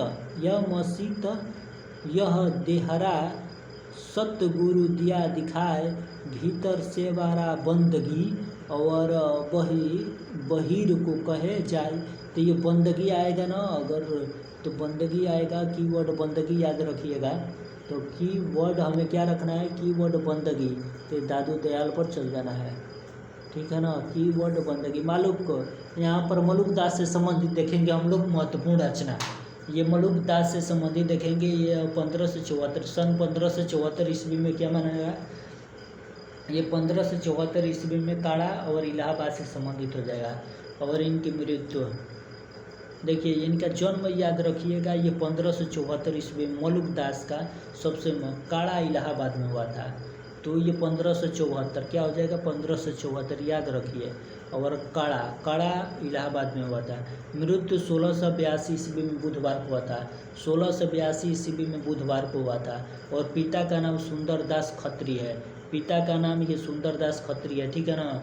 और यहाँ पर पिता का नाम सुंदरदास खत्री और गुरु पुरुषोत्तम कील हो जाएंगे। गुरु क्या हो जाएंगे, गुरु पुरुषोत्तम कील हो जाएंगे। यहाँ पर गुरु क्या हो जाएंगे उनके, तो पुरुषोत्तम कील। किसके, तो श्याम सुंदर दास के गुरु क्या हो जाएंगे? पुरुषोत्तम की और कील। अपूर्णतः अद्वैतवाद संत थे क्या? सुंदर दास। और सुंदर दास के रचनाएं देखेंगे, ठीक है ना। सुंदर दास के रचनाएं देखेंगे, जैसे कहने का मतलब है कि ज्ञान बोध उनकी रचना है। रतन खान उनकी रचना है। ज्ञान बोध में क्या है उसको बात देखेंगे। कह रहा है कि यह इनकी सबसे महत्वपूर्ण रचना है ज्ञान बोध। ये किसका है? तो ज्ञान बोध मलुक दास का है ना। एक बार हाँ, मलुक दास 1574 1882 ईस्वी बुधवार को। और यहाँ पर मलुक दास कह रहा है कि ज्ञान बोध, यहाँ पर देखिए कह रहा है कि ज्ञान बोध इनकी सबसे महत्वपूर्ण रचना है। इनमें निर्गुण ब्रह्म की अनंत साधना, भक्ति, ज्ञान, वैराग्य और निवृत्त आदि 5 खंडों में वर्णित किया गया है, ठीक है ना। रतन खान क्या हो जाएगा? ये 10 परिच्छेदों में विभाजित है, जिसे वैराग्य, नश्वरता और निष्काम जीवन और मरण मुक्ति आदि के स्वरूप का वर्णन किया गया है। और उसके बाद से कह रहा है कि भक्ति विवेक, इसमें काशी के नीप की कथा, पंडित नाग कन्या की कथा है। नीप और पढ़ाई की कथा, सिंगार की कथा इत्यादि के मध्य से ब्रह्मा की उपासक माना गया है। इंद्रियों का समन और तथा मन का दमन से ही जीवन की सार्थकता मानी जाती है। और यहाँ पर एक रचना है भक्त वछवली और 12 खंडी और स्फुट पद में इनके ग्रंथों इनकी उपदेशात्मक प्रवृत्ति है। और आगे चलेंगे हम लोग क्वेश्चन पर। यहाँ पर क्वेश्चन आगे चलेंगे। यहाँ पर ज्ञान बोध, ज्ञान परोक्षी और रतन खान इन ग्रंथों के युग भक्ति ज्ञान। यहाँ पर देख सकते हैं, यहाँ पर ज्ञान बोध, ज्ञान परोक्षी और रतन खान इन ग्रंथों के युग हैं। भक्ति ज्ञान, निर्गुण वैराग्य आदि का गहन विवेचन किया जाता है। और यहाँ पर भक्ति सागर और सुख सागर इन ग्रंथों से दार्शनिक विचारों की अभिव्यक्ति हुई है। और यहाँ पर जो ध्रुव चरित्र और ब्रज लीला और राम अवतार लीला इन ग्रंथों में अवतारों और चरित्रों का वर्णन है। मलुक दास ने आलस्यों का मंत्र रचा था। अजगर करे न चाकरी, पंछी करे न काम, दास मलुका कह गए सबके दाता राम। तो ये दास मलुका की प्रसिद्ध पंक्ति है। और मलुका दास ने आलसियों का महामंत्र रचा है। और यहाँ पर सुंदर दास से संबंधित हम लोग देखेंगे। सुंदर दास 1500 क्या हो जाएंगे? 1596 और धोसा जयपुर राजस्थान से संबंधित इनका जन्म स्थान हो जाएगा। और 1596 ये सुंदर दास से मृत्यु हो जाएगा 1600। इनके मृत्यु क्या हो जाएगा? तो इनको मृत्यु 1689। तो इनकी मृत्यु 1689। माता का नाम सती, ठीक है ना। उसके पिता का नाम परमानंद। ये किसके? सुंदर दास के पिता का नाम परमानंद खंडेलवाल हो जाएगा। और मात्र 6 वर्ष की आयु में ही दादू दयाल के शिष्य बन गए थे। तो मात्र 6 वर्ष की आयु में ही दादू दयाल के शिष्य बन गए थे परमानंद खाडेकर। और वहाँ पर देख सकते हैं वह ये सुंदर दास बन गए थे मात्र 6 वर्ष के आयु में। और सुंदर दास सबसे पढ़े लिखे व्यक्ति माने जाते हैं। और ये दादू दयाल के शिष्य बन गए थे। सुंदर दास श्रृंगार रस के विरोधी थे। सभी संत कवियों में सुंदर दास सबसे ज़्यादा शिक्षित संत थे। तो याद रखिएगा, ये पूछ लिया जाता है सबसे ज़्यादा, यहाँ पर सबसे ज़्यादा शिक्षित कवि कोई थे? सबसे ज़्यादा शिक्षित संत थे। और छंदों और अलंकारों का इन्होंने शुद्ध प्रयोग किया है। कह रहा है कि इन्होंने 1625 ईस्वी में फतेहपुर शेखावटी और सीकर की एक गुफा में प्रवेश कर 12 वर्षों तक योग साधना की। और यहाँ पर आप देख सकते हैं कि उन्होंने 1625 ईस्वी में फतेहपुर शेखावट सीकर की एक गुफा में प्रवेश कर 12 वर्षों तक योग साधना की। तो तब योग सावधान की कह रहा है कि उन्होंने केशव की रसिक प्रिया और नंददास की रस मंजरी की निंदा अपने एक छंद में की है। कह रहा है कि उन्होंने जो श्याम सुंदर दास ने उन्होंने केशव की रसिक प्रिया और नंददास की रस मंजरी की निंदा अपने एक छंद में की है। याद रखिएगा, केशवदास के रसिक प्रिया, नंददास के रस मंजरी को उन्होंने निंदा किया है, श्याम सुंदर दास, और सबसे पढ़े लिखे व्यक्ति माने जाते हैं।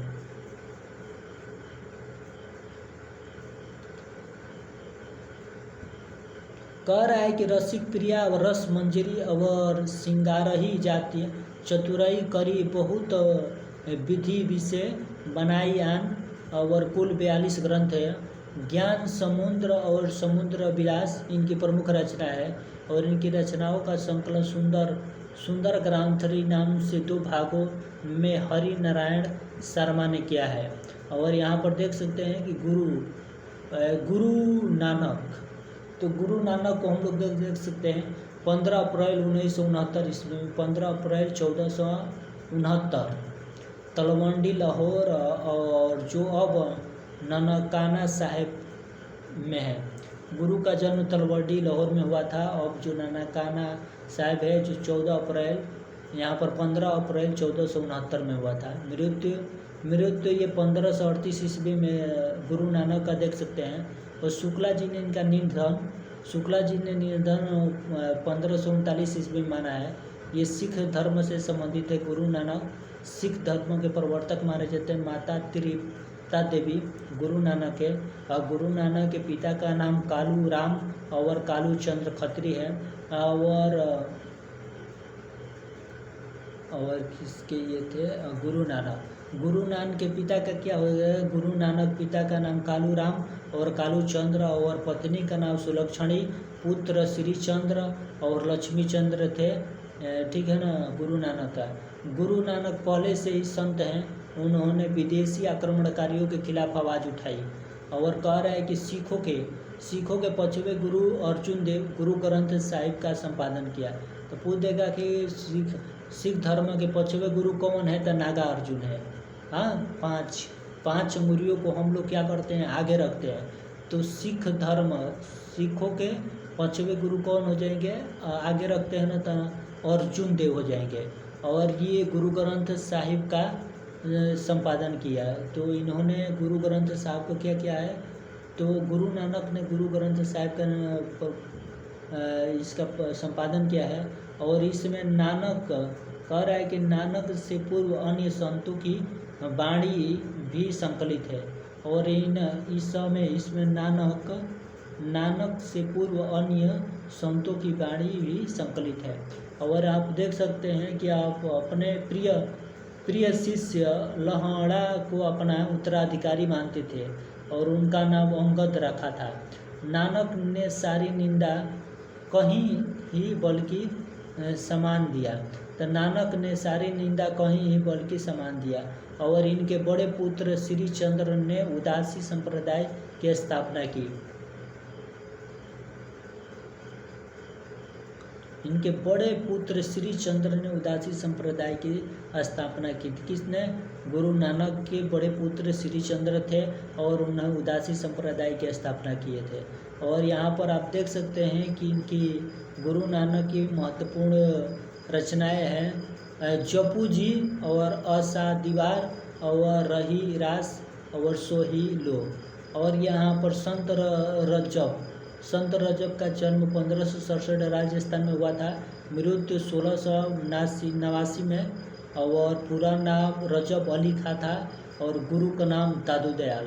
और रजब अली खां आजीवन दूल्हे के भेष में रहते थे, अतः इन्हें आजीवन दूल्हे के प्रवेश में रहने वाले संत के रूप में जाना जाता है। और इनकी वाणियाँ देखेंगे, रजब वाणी और सबगी नामदेव, कबीर दास और पीपा नाम की रचनाओं का संकलन है।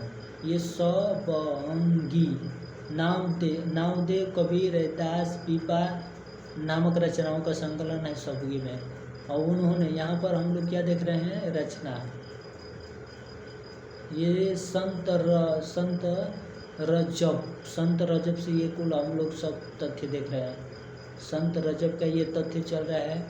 कह रहा है कि संत रजब इन्होंने दादू दयाल की समस्त रचनाओं का संकलन अंगबधु में किया था। तो दादू दयाल की समस्त अंगबधु में किया था। रजब ही गति संगा नेरी में आज भी है, और रजब की गति संगा नेरी में आज भी है।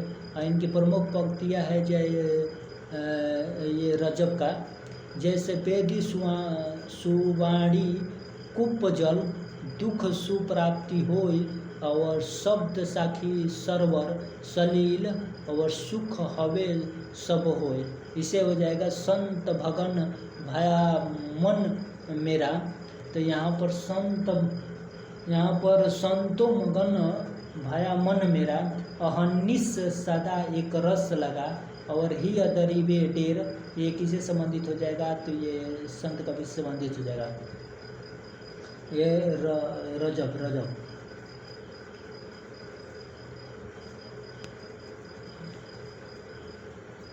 यहाँ पर हम लोग देख सकते हैं। कह रहा है कि अन्य प्रमुख संत कवि और उनके आधारित महत्वपूर्ण तथ्य, गुरु अर्जुन देव। जो गुरु अर्जुन देव थे ये सिख के 5वें गुरु थे, ठीक है ना। और 1563 ईस्वी से 1606 ईस्वी ने गुरु ग्रंथ साहिब का संकलन किया। 1563 से 1606 ईस्वी तक इन्होंने गुरु ग्रंथ साहिब का संकलन किया। उसके बाद से हम लोग आगे चलेंगे इधर।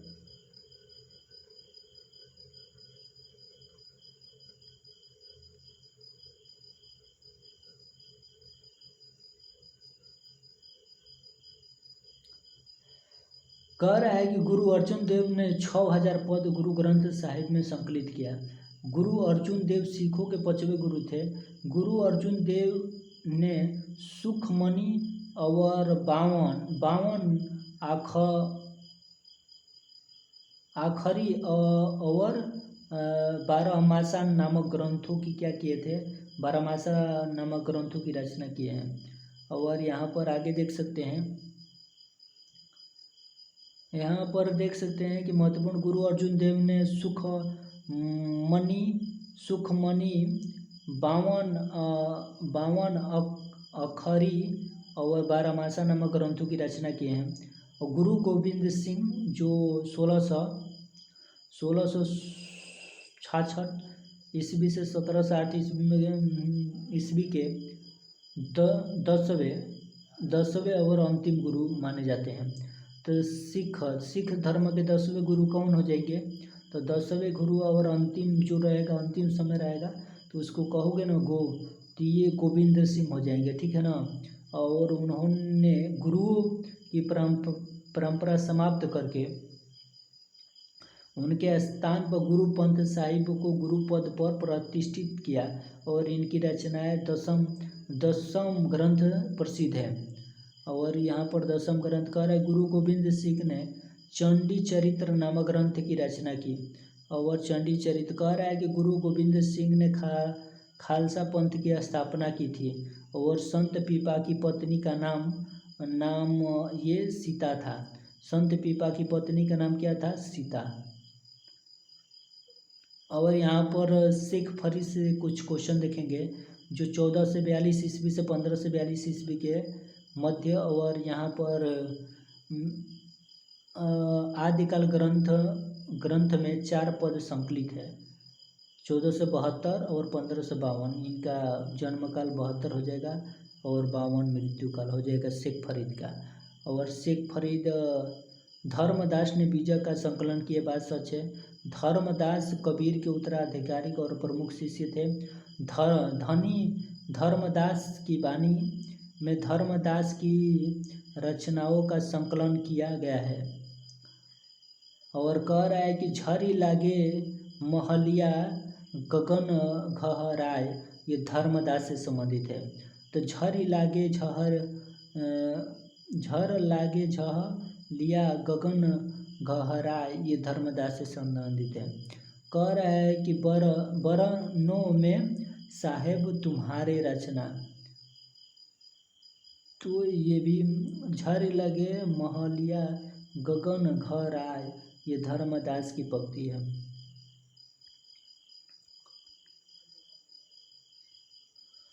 यहाँ पर कह रहा है कि संत सुख लायक दायक प्रभु दुख हरना, ये धर्मदास की पंक्ति।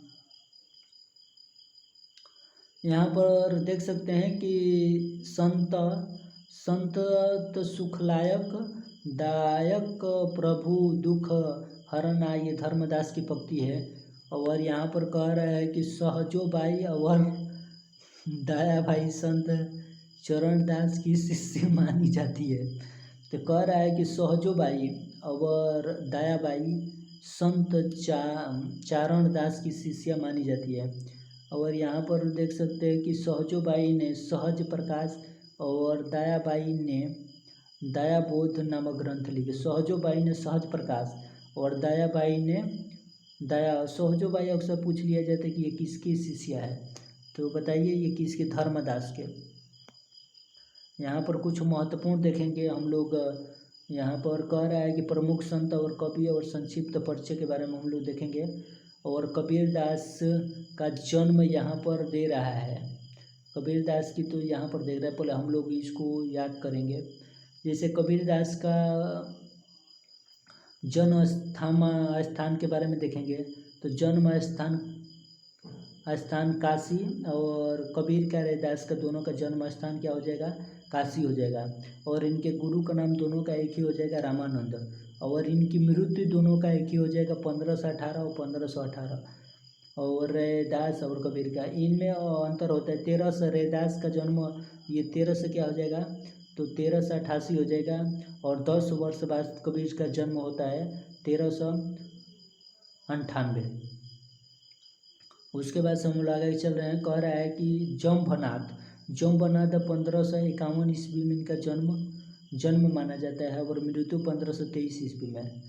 तो जम्भनाथ का जन्म 1551 में और माना जाता है, और 1523 में जम्भनाथ का मृत्यु नागौर में होता है।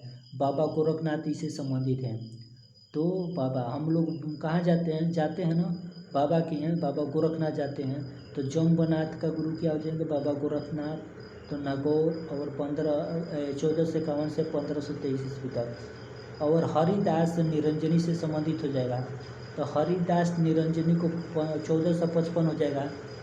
हरिदास निरंजनी क्या हो जाएगा? 1455 और 1523 संबंधित है। डिडवाड़ा और प्रयागदास से संबंधित हो जाएगा।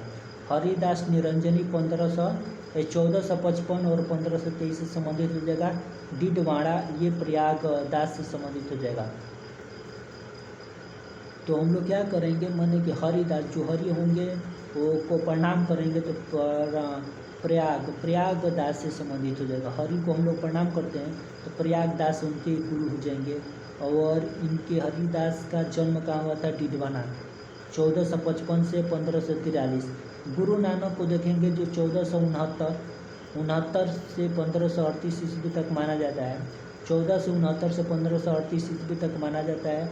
ननकाना, गुरु नानक का स्थान ननकनाना है। इनके गुरु ननकनाना, गुरु का जन्म ननकनाना, ठीक हो जाएगा ना। और सिंगा 1509 में जन्म हुआ था सिंगा का, और 1659 में इनकी मृत्यु। और ये खजूर मध्य प्रदेश में इनका जन्म स्थान है। और इनके गुरु का नाम सिंगा का मनरंगी, सिंह का मनरंगी, तो मनरंगी सिंह मनरंगी।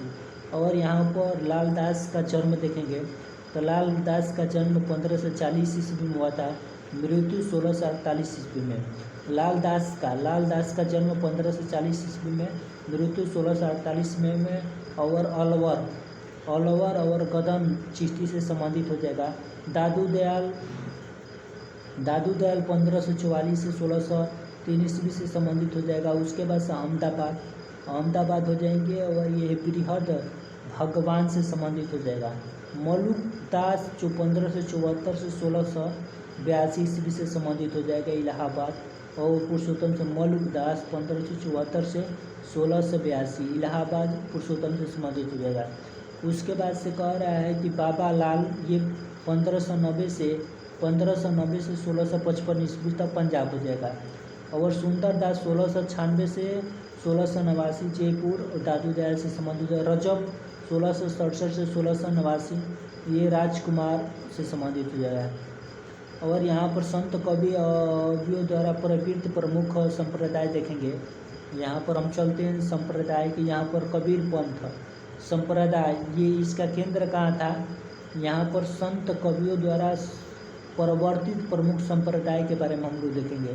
तो कबीर पंथ संप्रदाय है, इसका केंद्र था काशी, प्रवर्तक कबीर दास थे, शिष्य धर्मदास थे। सिख का क्या हो जाएगा केंद्र? तो सिख संप्रदाय का केंद्र पंजाब हो जाएगा। इसके प्रवर्तक कौन हो जाएंगे? तो ये गुरु नानक। और सिख संप्रदाय के 5वें गुरु कौन हो जाएगा? तो अर्जुन हो जाएंगे, आचार्य अर्जुन देव हो जाएंगे। और 10वें गुरु गोविंद दास, जो अंतिम गुरु है सिख संप्रदाय के। उसके बाद से हम लोग आगे चल रहे हैं क्वेश्चन पर।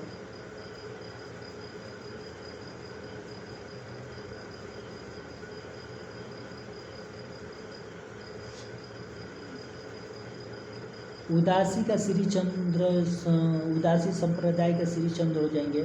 और बिश्नोई एक संप्रदाय है और इनका स्थान बीकानेर क्षेत्र में है। और इनका जो इससे संबंधित व्यक्ति हो जाएंगे जम्भनाथ और हवली और पावजी। और निरंजनी डिडवाना क्षेत्र है और इनके संबंधित व्यक्ति हो जाएगा हरिदास निरंजनी खंज। और नारायण इनके शिष्य हो जाएंगे, नारायण दास और रूपदास इनके शिष्य हो जाएंगे। और यहाँ पर आप देख सकते हैं कि लाल पंथ अलवर और लालदास। दादू पंथ राजस्थान और दादू दयाल और 92 प्रमुख शिष्य रजब सुंदरदास हो जाएंगे। उसके बाद से यहाँ पर देख सकते हैं बाबा लाभ गुरुदासपुर से संबंधित, इनके गुरुदासपुर जन्म स्थान हो जाएगा, गुरुदास से संबंधित है। और बाबा लाल यहाँ पर ये सब देख सकते हैं आप लोग। चलिए हम चलते हैं सत्यनामी और यहाँ पर हो गया। यहाँ पर हम कुछ प्रमुख संत कवियों के प्रसिद्ध स्थल से संबंधित हम लोग देखेंगे। यहाँ तक पढ़ सकते हैं इसको।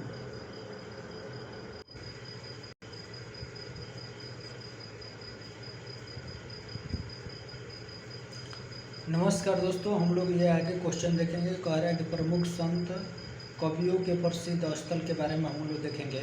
यहाँ पर कह रहा है कि कबीरदास का जन्म का मृत्यु क्या है, कहाँ हुआ है? तो मगहर में। तो कबीरदास का मृत्यु कहाँ हुआ है? तो मगहर में, ठीक है ना, मृत्यु मगहर। और सुंदरदास का मृत्यु क्या हो जाएगा? तो सुंदरदास का मृत्यु पूछ रहे हैं तो स से होगा सागा नेर। दादू दयाल के मृत्यु के बारे में पूछ रहा है तो दादू दयाल का मृत्यु क्या कहाँ होगा? तो ये नारायणी हो जाएगा। उसके बाद से कह रहा है कि जम्बनाथ का ये मृत्यु स्थल क्या हो जाएगा? तो जम्बनाथ का मृत्यु स्थल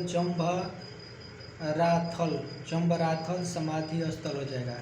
दादू दयाल का अलख दरीबा हो जाएगा, दादू दयाल हो जाएगा। उसके बाद से यहाँ पर सूफी काव्य को हम लोग देखेंगे। कह रहा है कि सूफी काव्य धारा निर्गुण भक्ति काव्य की प्रमुख काव्य धारा है और जिसमें प्रेम मार्गी सखा, प्रेम काव्य, प्रेमाख्यान काव्य, सूफी काव्य आदि विभिन्न नामों से जाना जाता है। स्पष्ट है कि इन सभी नामों में प्रेम तत्व की प्रधानता है जो सूफी काव्य के मूल प्रवृत्तियों की ओर संकेत करता है। इन काव्य धारा में वर्णित प्रेम का विशिष्ट रूप है। यह शुद्ध व स्वच्छतावादी है, ठीक है ना, तो शुद्ध और स्वच्छतावादी है, ये हम लोग देखेंगे। उसके बाद से कह रहा है कि सूफी काव्यों के वैचारिक आधार सूफी दर्शन है। सूफी दर्शन के तत्व सब कहा जाता है। सूफी दर्शन इस्लाम के ईश्वरवाद पर आधारित है और यहाँ पर देख सकते हैं कि इस्लाम धर्म पर आधारित होते हुए भी संचित भिन्न है। सूफी दर्शनों के अनुसार जात सत्ता, सिकुत गुण और कर्म में परमात्मा अद्वितीय निरपेक्ष है। परमात्मा परम सत्य होने के साथ ही परम कल्याणकारी और परम सौंदर्य भी है। और कह रहा है कि परमात्मा सूफियों के लिए परम प्रियतम है, जिनको साधक शैतान माया द्वारा टाली गई सभी कठिनाइयों को पार करता है, प्राप्त करता है। सूफी साधना का परम परमात्मा के प्रति सौंदर्य प्रेम से आकर्षित होकर होता है और प्रेम से ही उनकी परिणति होती है।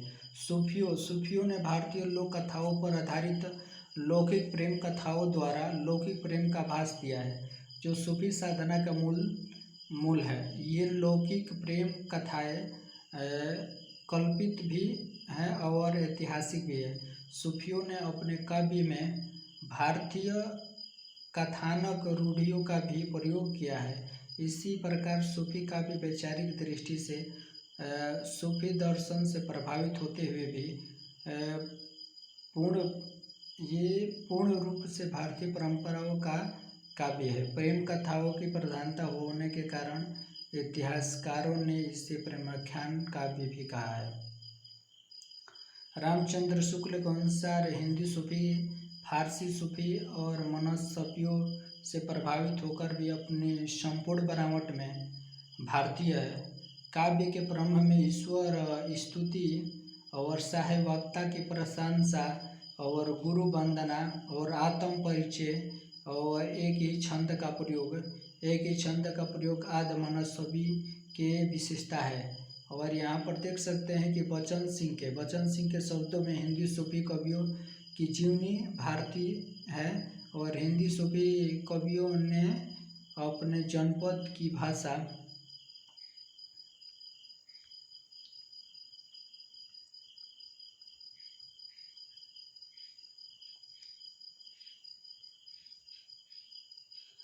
यहाँ पर कह रहा है कि हिंदी सूफी काव्य की विशेषता है। यहाँ पर प्रेम तत्व की प्रधानता देखने को मिलती है। हिंदी सूफी काव्य की विशेषताओं में प्रेम तत्व की प्रधानता देखने को मिलता है। लौकिक प्रेम कथाओं का आधार है और लौकिक प्रेम द्वारा अलौकिक प्रेम की व्यंजना है और भारतीय लोक संस्कृति के पर्व त्यौहार और लौकिक जीवन के अनेक क्रियाकलापों का चित्रण है। प्रकृति का विस्तृत वर्णन किया गया है। सूफी दर्शन का प्रभाव साधना कह रहा है कि साधनात्मक और प्रभावात्मक रहस्यवाद की अभिव्यक्ति, भारतीय साधन रूढ़ियों का प्रयोग। कह रहा है कि नायिका के सौंदर्य वर्ण में नक्सिक वर्ण परंपरा का प्रयोग, प्रतीकों द्वारा दार्शनिक भावों की अभिव्यंजना और प्रबंधात्मक काव्य रूप।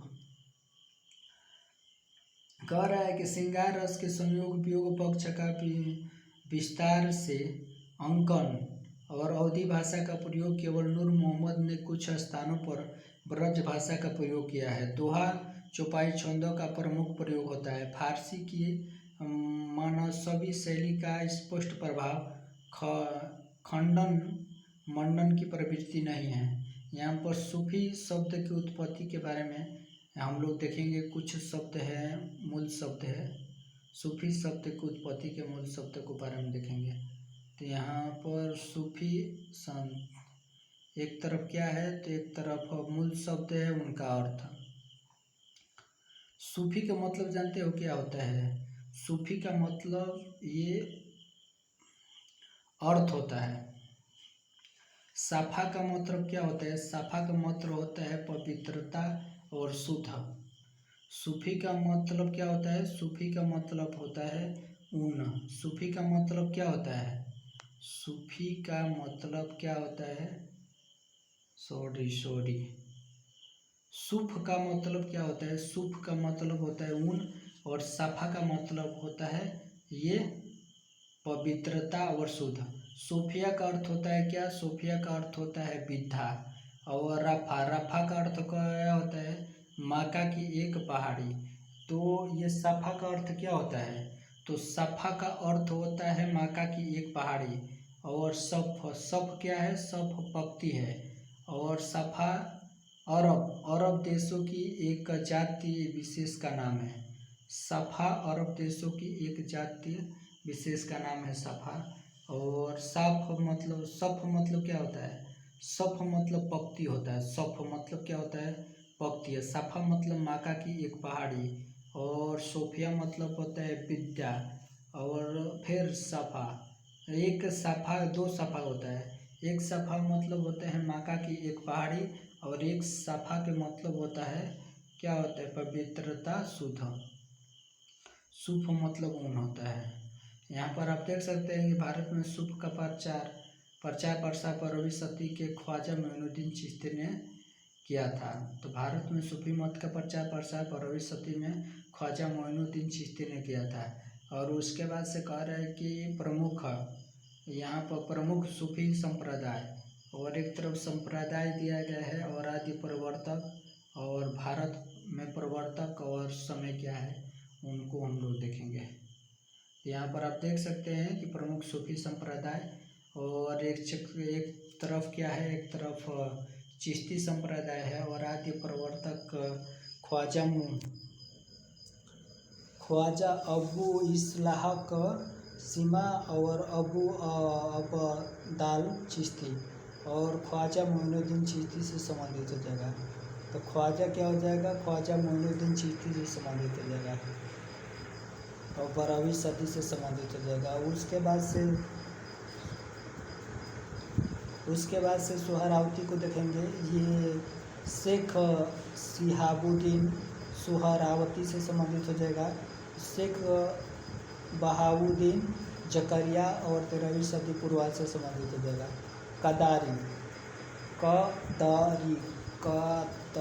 कदरी शेख अब्दुल कादिर गिलानी बदगी मोहम्मद कोस और 15वीं सदी उत्तरार्ध से संबंधित। सूफी साधना के 4 सोपान और शरीयत और नासूत और अर्थात धर्म ग्रंथ अल्लाह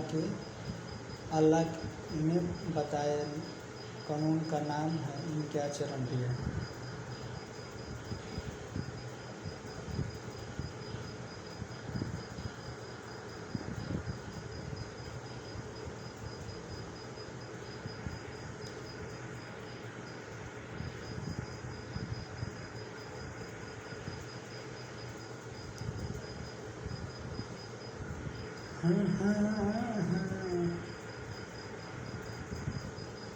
यहाँ पर हम लोग पढ़ते हैं कि सूफी साधक के 4 सोपान होता है। शरीयत का मतलब होता है नासूत, अर्थात धर्म ग्रंथ अल्लाह ने बताए कानून का नाम है, इसे आचरण भी कहते हैं। ये इसमें कह रहा है कि इसका मतलब होता है नासूत, अर्थात धर्म ग्रंथ अल्लाह के बताए कानून का नाम है, इसमें आचरण भी है, ये शरीयत होता है। उसके बाद तरीक़त क्या होता है? तो मलकुत मतलब बाहरी क्रियाकलापों से परे होकर केवल हृदय की शुद्धता द्वारा भगवान का ध्यान रखना, इससे उपासक है। पहले को इसे आचरण भी कहते हैं, ठीक है ना, इसकी आचरण भी कहते हैं। पहले वाले को शरीयत को आचरण कहते हैं और दूसरे तरीक़त को हम उपासक भी कहते हैं, ठीक है। और इसके बाद से आप कह रहे हैं कि मारिफत मतलब जानते हो क्या होता है? मारिफत मतलब जबरूत साधक सीधों को प्राप्त कर लेता है और परमात्मा की मिलन की बाधाएं दूर हो जाता है, इसे सीधा वास्ता भी कहते हैं।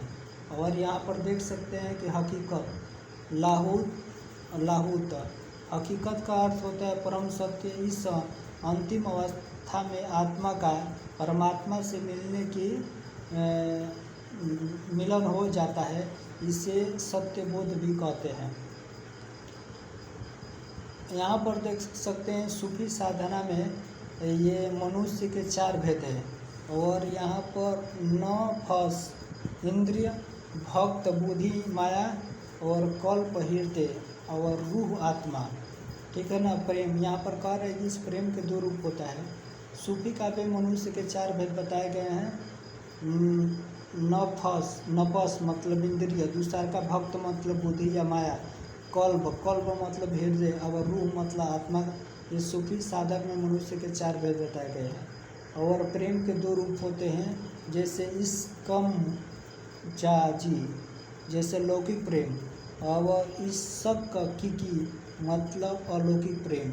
प्रेम 2 प्रकार के होता है, इश्कम जाजी, इश्कम जाजी, इश्कम जाजी और इश्कम हाकी की, ये प्रेम से संबंधित हो जाएगा। यहाँ पर सूफी कह रहा है ना कि सूफी सखाओं की प्रथम रचना। यहाँ पर प्रेमचंद्र की, यहाँ पर हम लोग महत्वपूर्ण क्वेश्चन देखेंगे। कह रहा है कि रामचंद्र शुक्ल ये मेरे गावती से संबंधित है और 1503 ईस्वी में इसको लिखा गया था, और ये अवधी भाषा में लिखा गया है, और ये कुतुबन की रचना है। ये सूफी शाखा के प्रथम कवि रामचंद्र शुक्ल न, ये किसको, तो मृगावती को सूफी शाखा की प्रथम रचना मानते हैं, और इसकी रचनाकार कुतुबन हो जाएंगे। रामचंद्र सूफी शाखा के प्रथम रचना, ये रामचंद्र शुक्ल मानते हैं मृगावती को, जिन्होंने अवधी भाषा में कुतुबन के द्वारा रचा गया है। सूफी शाखा की प्रथम रचना राम कुमार वर्मा, ये सूफी शाखा की प्रथम रचना किसको मानते हैं, चंद्रायन को मानते हैं, जो 1379 में है, 19 अवधी भाषा में और मूलादाऊ से संबंधित है। उसके बाद से आगे हम लोग देखेंगे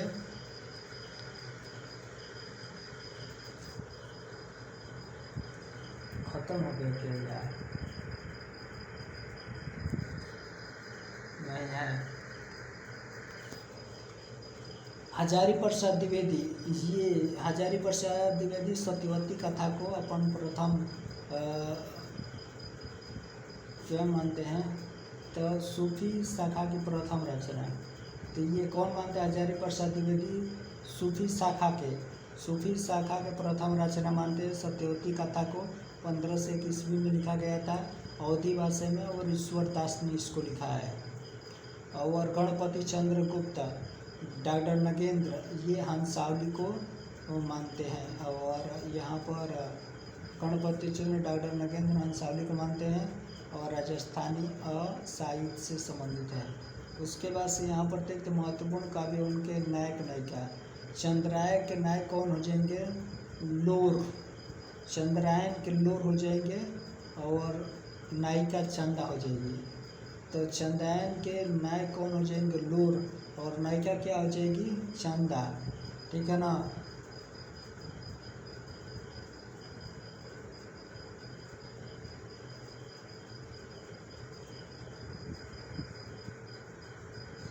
जिसको हम लोरिक के नाम से भी जाने जाते हैं। और सत्यवती कथा के ये नायक कौन हो जाएंगे, ऋतुपर्ण नायक हो जाएंगे। सत्यवती का नायिका सत्यवती हो जाएगी। मृगावती के नायक हो जाएंगे राजकुमार, और मृगावती ये नायिका हो जाएगी। पद्मावत के रतन से नायक, और पद्मावती और पत्नी नागमती, पद्मावती और पत्नी नागमती ये नायिका हो जाएगी। मधुमालती के नायक हो जाएंगे, कौन हो जाएंगे, मनोहर, और सहायक नायक कौन हो जाएगा, ताराचंद। तो सहायक नायक और मधुमालती ये सहनायिका प्रेमा से संबंधित है। और रस रतन ये सोमा से संबंधित है, रंभा। और चित्रावली ये सुजान चित्रावली से संबंधित है, चित्रावली सुजान चित्रावली से संबंधित। ज्ञानदीप ये ज्ञानदीप से संबंधित है, रानी देवरानी से संबंधित है। यहाँ पर आप देख सकते हैं चित्रावली के नायिका कौन है, चित्रावली के नायक कौन है, तो सुजान नायक है, और चित्रावली ये नायिका है। ज्ञानदीप के नायिका को हम लोग देखेंगे, ये रानी देवयानी नायिका, और नायक हो जाएगा ज्ञानदीप। और रूपमंजरी का नायक कृष्ण हो जाएंगे, विवाहिता रूपमंजरी ये नायिका हो जाएगी।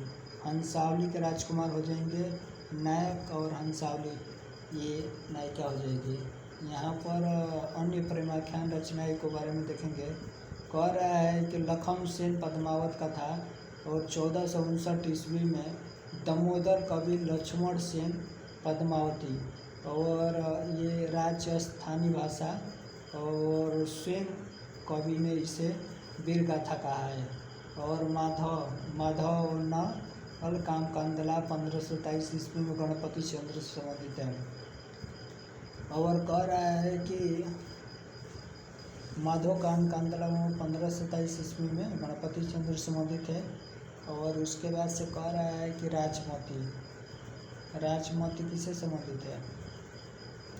मधुमालती जो 1545 ईस्वी में लिखा गया था मंजन के द्वारा, ये मनोहर मधुमालती, मनोहर नायक और मधुमालती नायिका हो जाएगी। अवधी भाषा बहुपत्नीवाद का अपवाद है। और ढोला मारू रा दुहा और कुशलफा ढोला मारवाड़ी, ये भाषा राजस्थानी पुरानी से संबंधित है। और कह रहा है कि प्रेम विलास और प्रेम लता की कथा 1556 ईस्वी में चैन श्रवा अक जटमल लाहौर, और कथा वस्तु हो मौलिक आरंभ जैनिया नाम से दोहा चौपाई है। इसको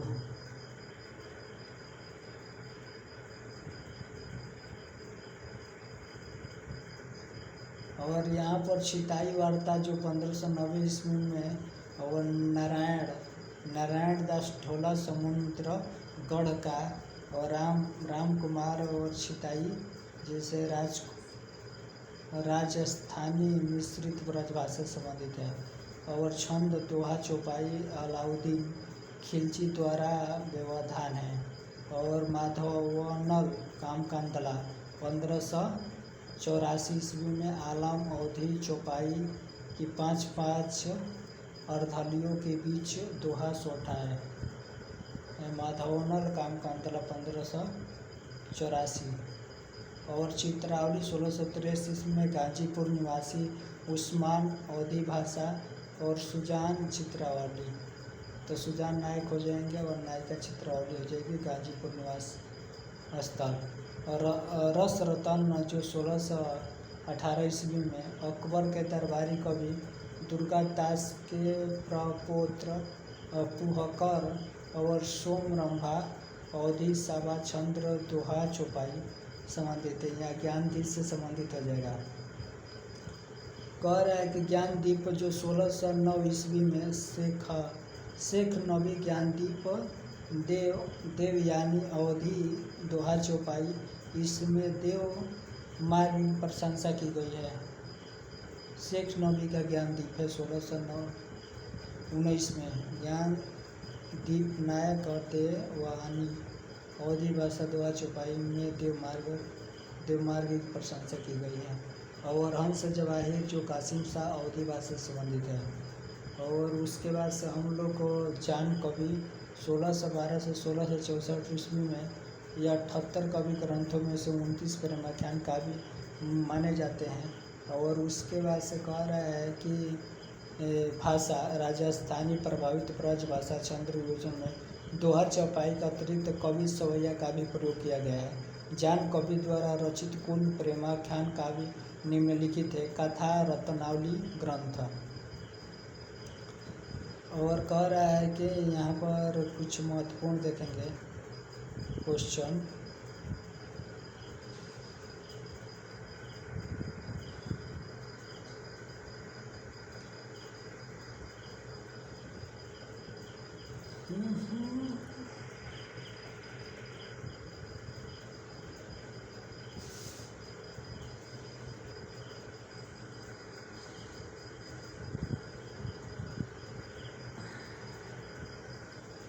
मालिक मोहम्मद जैसी से हम लोग तथ्य देखेंगे जो सबसे मोस्ट इम्पोर्टेंट है। मालिक मोहम्मद जैसी का जन्म 1492 ईस्वी में भा अवतार मोर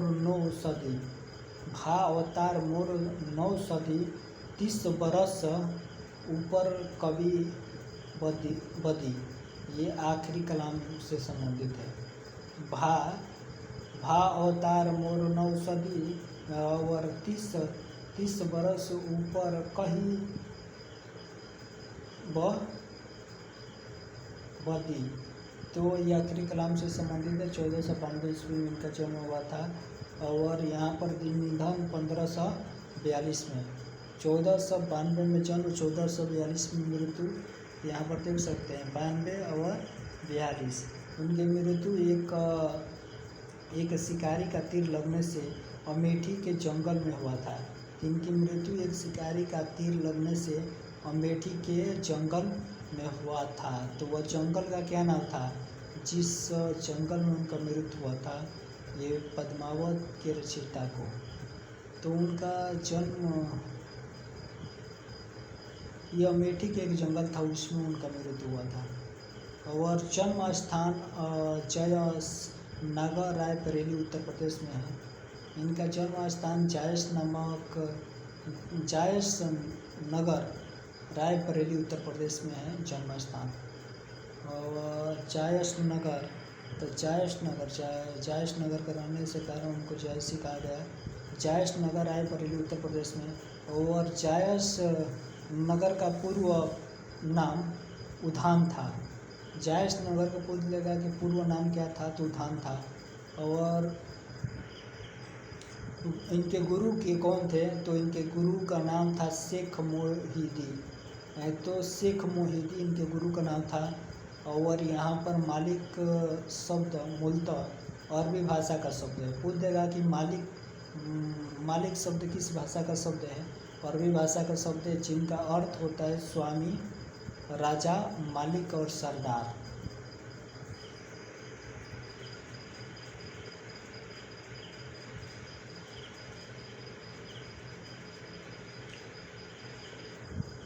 कह रहा है कि रामचंद्र शुक्ल और आचार्य ग्रियर्सन ने शेख मोहिउद्दीन और मोहिउद्दीन को जायसी का गुरु माना है। शेख मोहिउद्दीन को ये रामचंद्र शुक्ल और ग्रियर्सन है। और जबकि कुछ विद्वान सैयद अशरफ को भी जायसी का गुरु मानते हैं। कुछ विद्वान सैयद अशरफ को भी गुरु मानते हैं। और पिता इनकर शेख ममरेज और मालिक राजे अशरफ थे। माना जाता है कि जायसी के 7 पुत्र थे, किंतु खाना खाते समय और मकान की छत गिरने से सभी दब कर मर गए थे। कह रहा है कि माना जाता है कि जायसी के 7 पुत्र थे, किंतु खाना खाते समय मकान की छत गिरने से वे सभी दब कर मर गए। तो ऐसा उनके साथ घटना घटा गया था। जायसी अमेठी नरेश राम सिंह के गुरु थे। तो जायसी किसके थे? जायसी अमेठी नरेश राम सिंह के गुरु थे।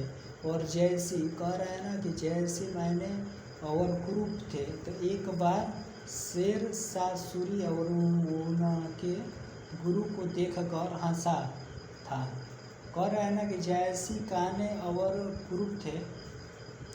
एक बार शेर शाह सूरी उनके देखकर हंसा था। तब जयसी ने कहा था, मोह का हंसे सी की कोहराई।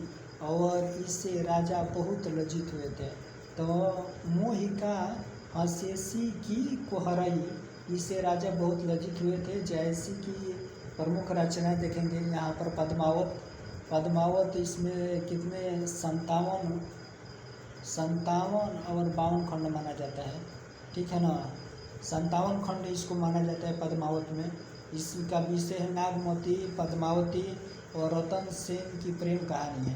तो नागमती, पद्मावती और रतन सेन के बीच में क्या है? तो नागमती, पद्मावती और रतन सेन की प्रेम कहानी है ये पद्मावत में। अखरावट को देखेंगे। इस ग्रंथ को गुरु चेला संवाद के रूप में प्रस्तुत किया गया। अखरावट को ये वर्ण के एक एक अक्षर को लेकर सिद्धांत संबंधी तत्वों से भरी चौपाई है। और कह रहा है कि आखिरी कलाम इसमें कयामत का वर्ण तथा मंगल वर्षा बाबर की प्रशंसा है। और चित्रलेखा लघु प्रेमाख्यान काव्य है। चित्रलेखा और प्रीतम की प्रेम कहानी है। चित्रलेखा ये ये क्या हो जाएगा, ये प्रेमा कहानी, ये चित्रलेखा और प्रीतम की प्रेम कहानी है। कहरनामा इसे आध्यात्मिक विवाह कहा जाता है।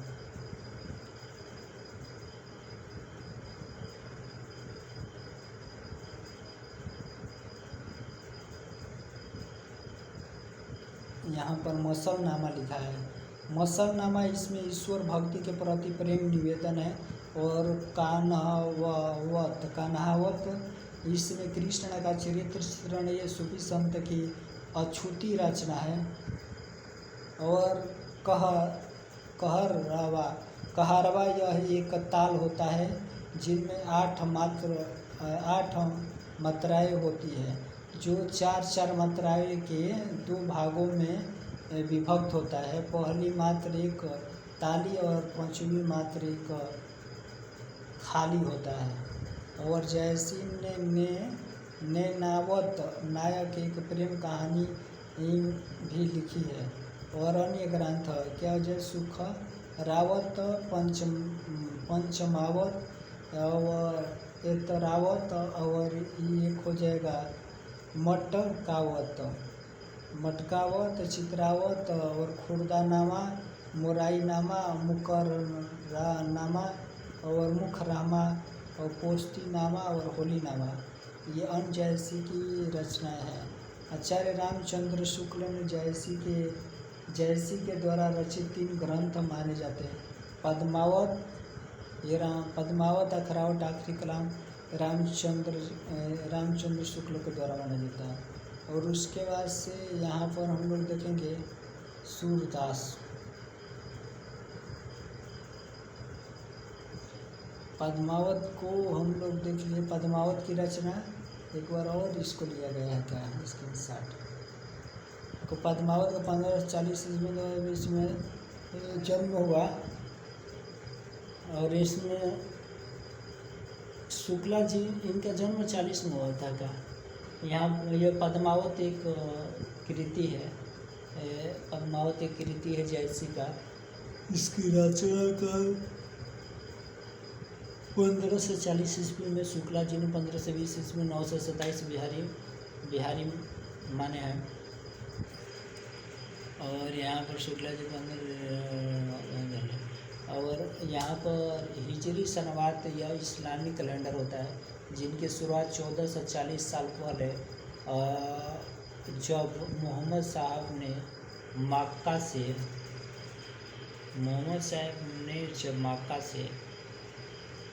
तो यहाँ पर मोहम्मद साहब ने जब मक्का दिन की ओर से हिजरत प्रणाम किया तब हुई थी। एक इस्लामी कैलेंडर से 3364 दिन होते हैं। आचार्य रामचंद्र शुक्ल ने इस रचना को हिंदी साहित्य का प्रथम महाकाव्य कहा है। और कह रहा है कि यह अवधी भाषा में रचित प्रथम महाकाव्य है। यह अवधी भाषा में रचित प्रथम महाकाव्य। पद्मावत महाकाव्य में चित्तौड़ के राजा रतन सेन और सिंघलदीप श्रीलंका की राजकुमारी पद्मावती के प्रेम विवाह एवं विवाहोत्तर जीवन का मार्मिक चित्रण है। और यहाँ पर मार्मिक चित्रण है। इनकी कथा वस्तु को 2 भागों में बांटा गया है। पूर्वोत्तर भाग जो रतन सेन पदावली के विवाह तक की एक कथा है, उत्तरार्ध भाग जो विवाहोत्तर जीवन की कथा है। और उसके बाद से रोचक पूर्वार्ध भाग को कल्पना प्रस्तुत और उत्तरार्ध भाग को ऐतिहासिक मानते हैं। और महाकाव्य श्रेणी के इस रचना का विभाजन 57 खंडों में किया गया है। इसे सूफी काव्य परंपराओं का प्रौढ़तम काव्य माना जाता है। जयदेव नारायण शाही ने पद्मावत को हिंदी में अपने ढंग की अकेली ट्रेजेडी कहा है। पद्मावत का नागमती वियोगखंड हिंदी साहित्य की अनुपम निधि है। पद्मावत को प्रतीकात्मक महाकाव्य कहा जाता है। 1540 ईस्वी में लिखा गया था। प्रतीकात्मक महाकाव्य कहा जाता है। और जयसीकृत पद्मावत की भाषा ठेठ अवधी है। और जो जयसीकृत पद्मावत की भाषा क्या है, तो जैसी कृत पद्मावत की भाषा ये ठेठ हिंदी है। और हरदेव बहारी द्वारा रचित प्राकृतिक साहित्य का इतिहास ग्रंथ के अनुसार इस रचना का मूल स्रोत प्राकृतिक में रचित रतन शेखर कथा को माना जाता है। ठीक है ना, तो इसको रतन से कथा को माना जाता है। और यहाँ पर आप देख सकते हैं कि पद्मावत के विभिन्न पात्र निम्नलिखित दार्शनिक तत्वों के भी प्रतीक है। इस दृष्टि से इसे रूपक काव्य भी कहते हैं। प्रतीकार्थों का संकेत रचना के अर्थ में स्वयं कवि जयसी के द्वारा निम्नलिखित दिया गया है। और तीन चिरऊ मन राजा किन्हा और ही सिंगल बोधि पद मिनी चिन्हा गुरु सुजा ये जयी पंथ देवा बिनु गुरु जग को निर्गुण पावा, अर्थात इनके पात्र और उनके प्रतीक के अनुसार है। कह रहा है कि एक तरफ पात्र और प्रतीक देखेंगे, ठीक है ना। जो चितौड़ यहाँ पर हम देख लेंगे, कह रहा है ये एक तरफ पात्र है, जो चितौड़ का पात्र, ये चितौड़ पात्र है, इसका प्रतीक क्या हो जाएगा, तन और शरीर। और सिंगल द्वीप का प्रतीक क्या हो जाएगा, सिंगल द्वीप पात्र का प्रतीक हृदय। चितौड़ का पात्र का प्रतीक तन, जिनको शरीर कहते हैं। सिंगल द्वीप का पात्र का प्रतीक ये हृदय। और राजा रतन सेन नायक जो मन योगी साधक हैं, और रानी पद्मावती नायिका ये सात्विक बुद्धि से संबंधित है। उसके बाद से कह रहा है कि रानी नागमती सह नायिका संचारिक बुद्धि, और हीरामन तोता ये गुरु से संबंधित है। राघव चेतन ये शैतान से संबंधित है। अलाउद्दीन के लिए ये माया से संबंधित है। उसके बाद से यहाँ पर आचार्य रामचंद्र शुक्ल ने इसे प्रतीक योजना में फेरबदल करके राजा रतन को आत्मा का और पद्मावत को परमात्मा का प्रतीक माना है। इस ग्रंथ के आरंभ में कवि ने मानसवी शैली की रूढ़ियों के अनुसार साहेब वक्त शेर शाह की प्रशंसा की है। और यहाँ पर आप देख सकते हैं कि शेर शाह देहाली, मुल्तानो और चरविया खंड, चप्पे जस भानु वो ही छल राज वो टालो, ये सब शेर शाह सूर्य की शासनकाल से पंक्तियाँ है। शेर शाह दालत शेर शाह की पंक्ति शासनकाल से संबंधित है। यहाँ पर पंक्तियाँ दिया गया है, इस पंक्तियों को देखेंगे। मोस्ट इम्पोर्टेंट यहाँ पर कह रहा है ना कि रामचंद्र शुक्ल ने इस रचना को समासोक्ति की बहुलता के कारण कहकर पुकारा है। रामचंद्र शुक्ल के अनुसार ये कि सर्वाधिक प्रौढ़ और सरस प्रेमार्गी काव्य कहा है, ये सरस और प्रेमार्गी काव्य कहा है। उसके बाद से कह रहा है कि इसमें एक स्थान पर नागमती के 12 महीनों की वियोग दशा का वर्णन किया गया है, जिसे 12 मासा कहा जाता है। इसमें आषाढ़ मास के 12 मासा प्रारंभ होता है। वासुदेव शरण अग्रवाल ने जयसी को भूमिपुत्र कहा है, और शुक्ल ने पद्मावत को रूपरेखा की संज्ञा दी है। और कह रहा है कि सूफी व्याख्यान में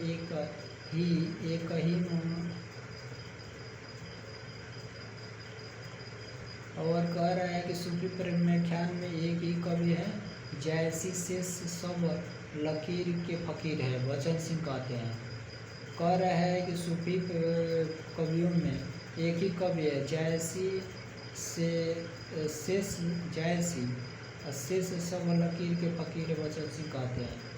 और एक ही तो कवि है यार। जयसी का प्रिय अलंकार ये हेतु उत्प्रेक्षा है, और प्रिय अलंकार हेतु उत्प्रेक्षा है। और वचन कह रहा है ना कि डॉक्टर वचन सिंह ने पद्मावत को, और कह रहा है कि डॉक्टर वचन सिंह ने पद्मावत को अवधि का अर्धान कहा है।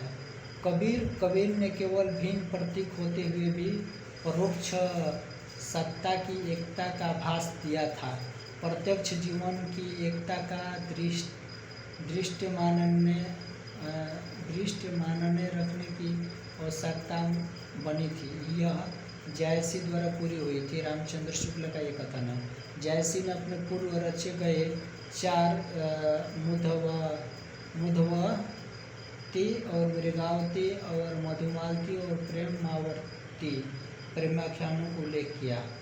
उसके बाद से कह रहा है कि शिव कह रहा है कि विजय देव शाही ने जायसी के संबंध में लिखा है। जायसी आदि सूफी है जो उजात सूफी है। और कह रहा है कि पद्मावत में उपसंहार के जिस पद के आधार पर इसे अनुयुक्ति घोषित किया गया है, इसे डॉक्टर माता प्रसाद गुरु और वासुदेव शरण अग्रवाल ने प्रशिक्षित सिद्ध कर दिया। अतः अब इसे समाजशक्ति भी कहा जाता है।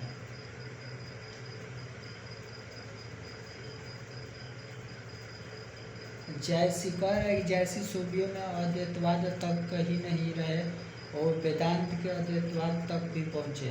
भारतीय मतांतरों की उनकी अधिक झलक है रामचंद्र शुक्ल से संबंधित है। ये रामचंद्र शुक्ल से संबंधित है।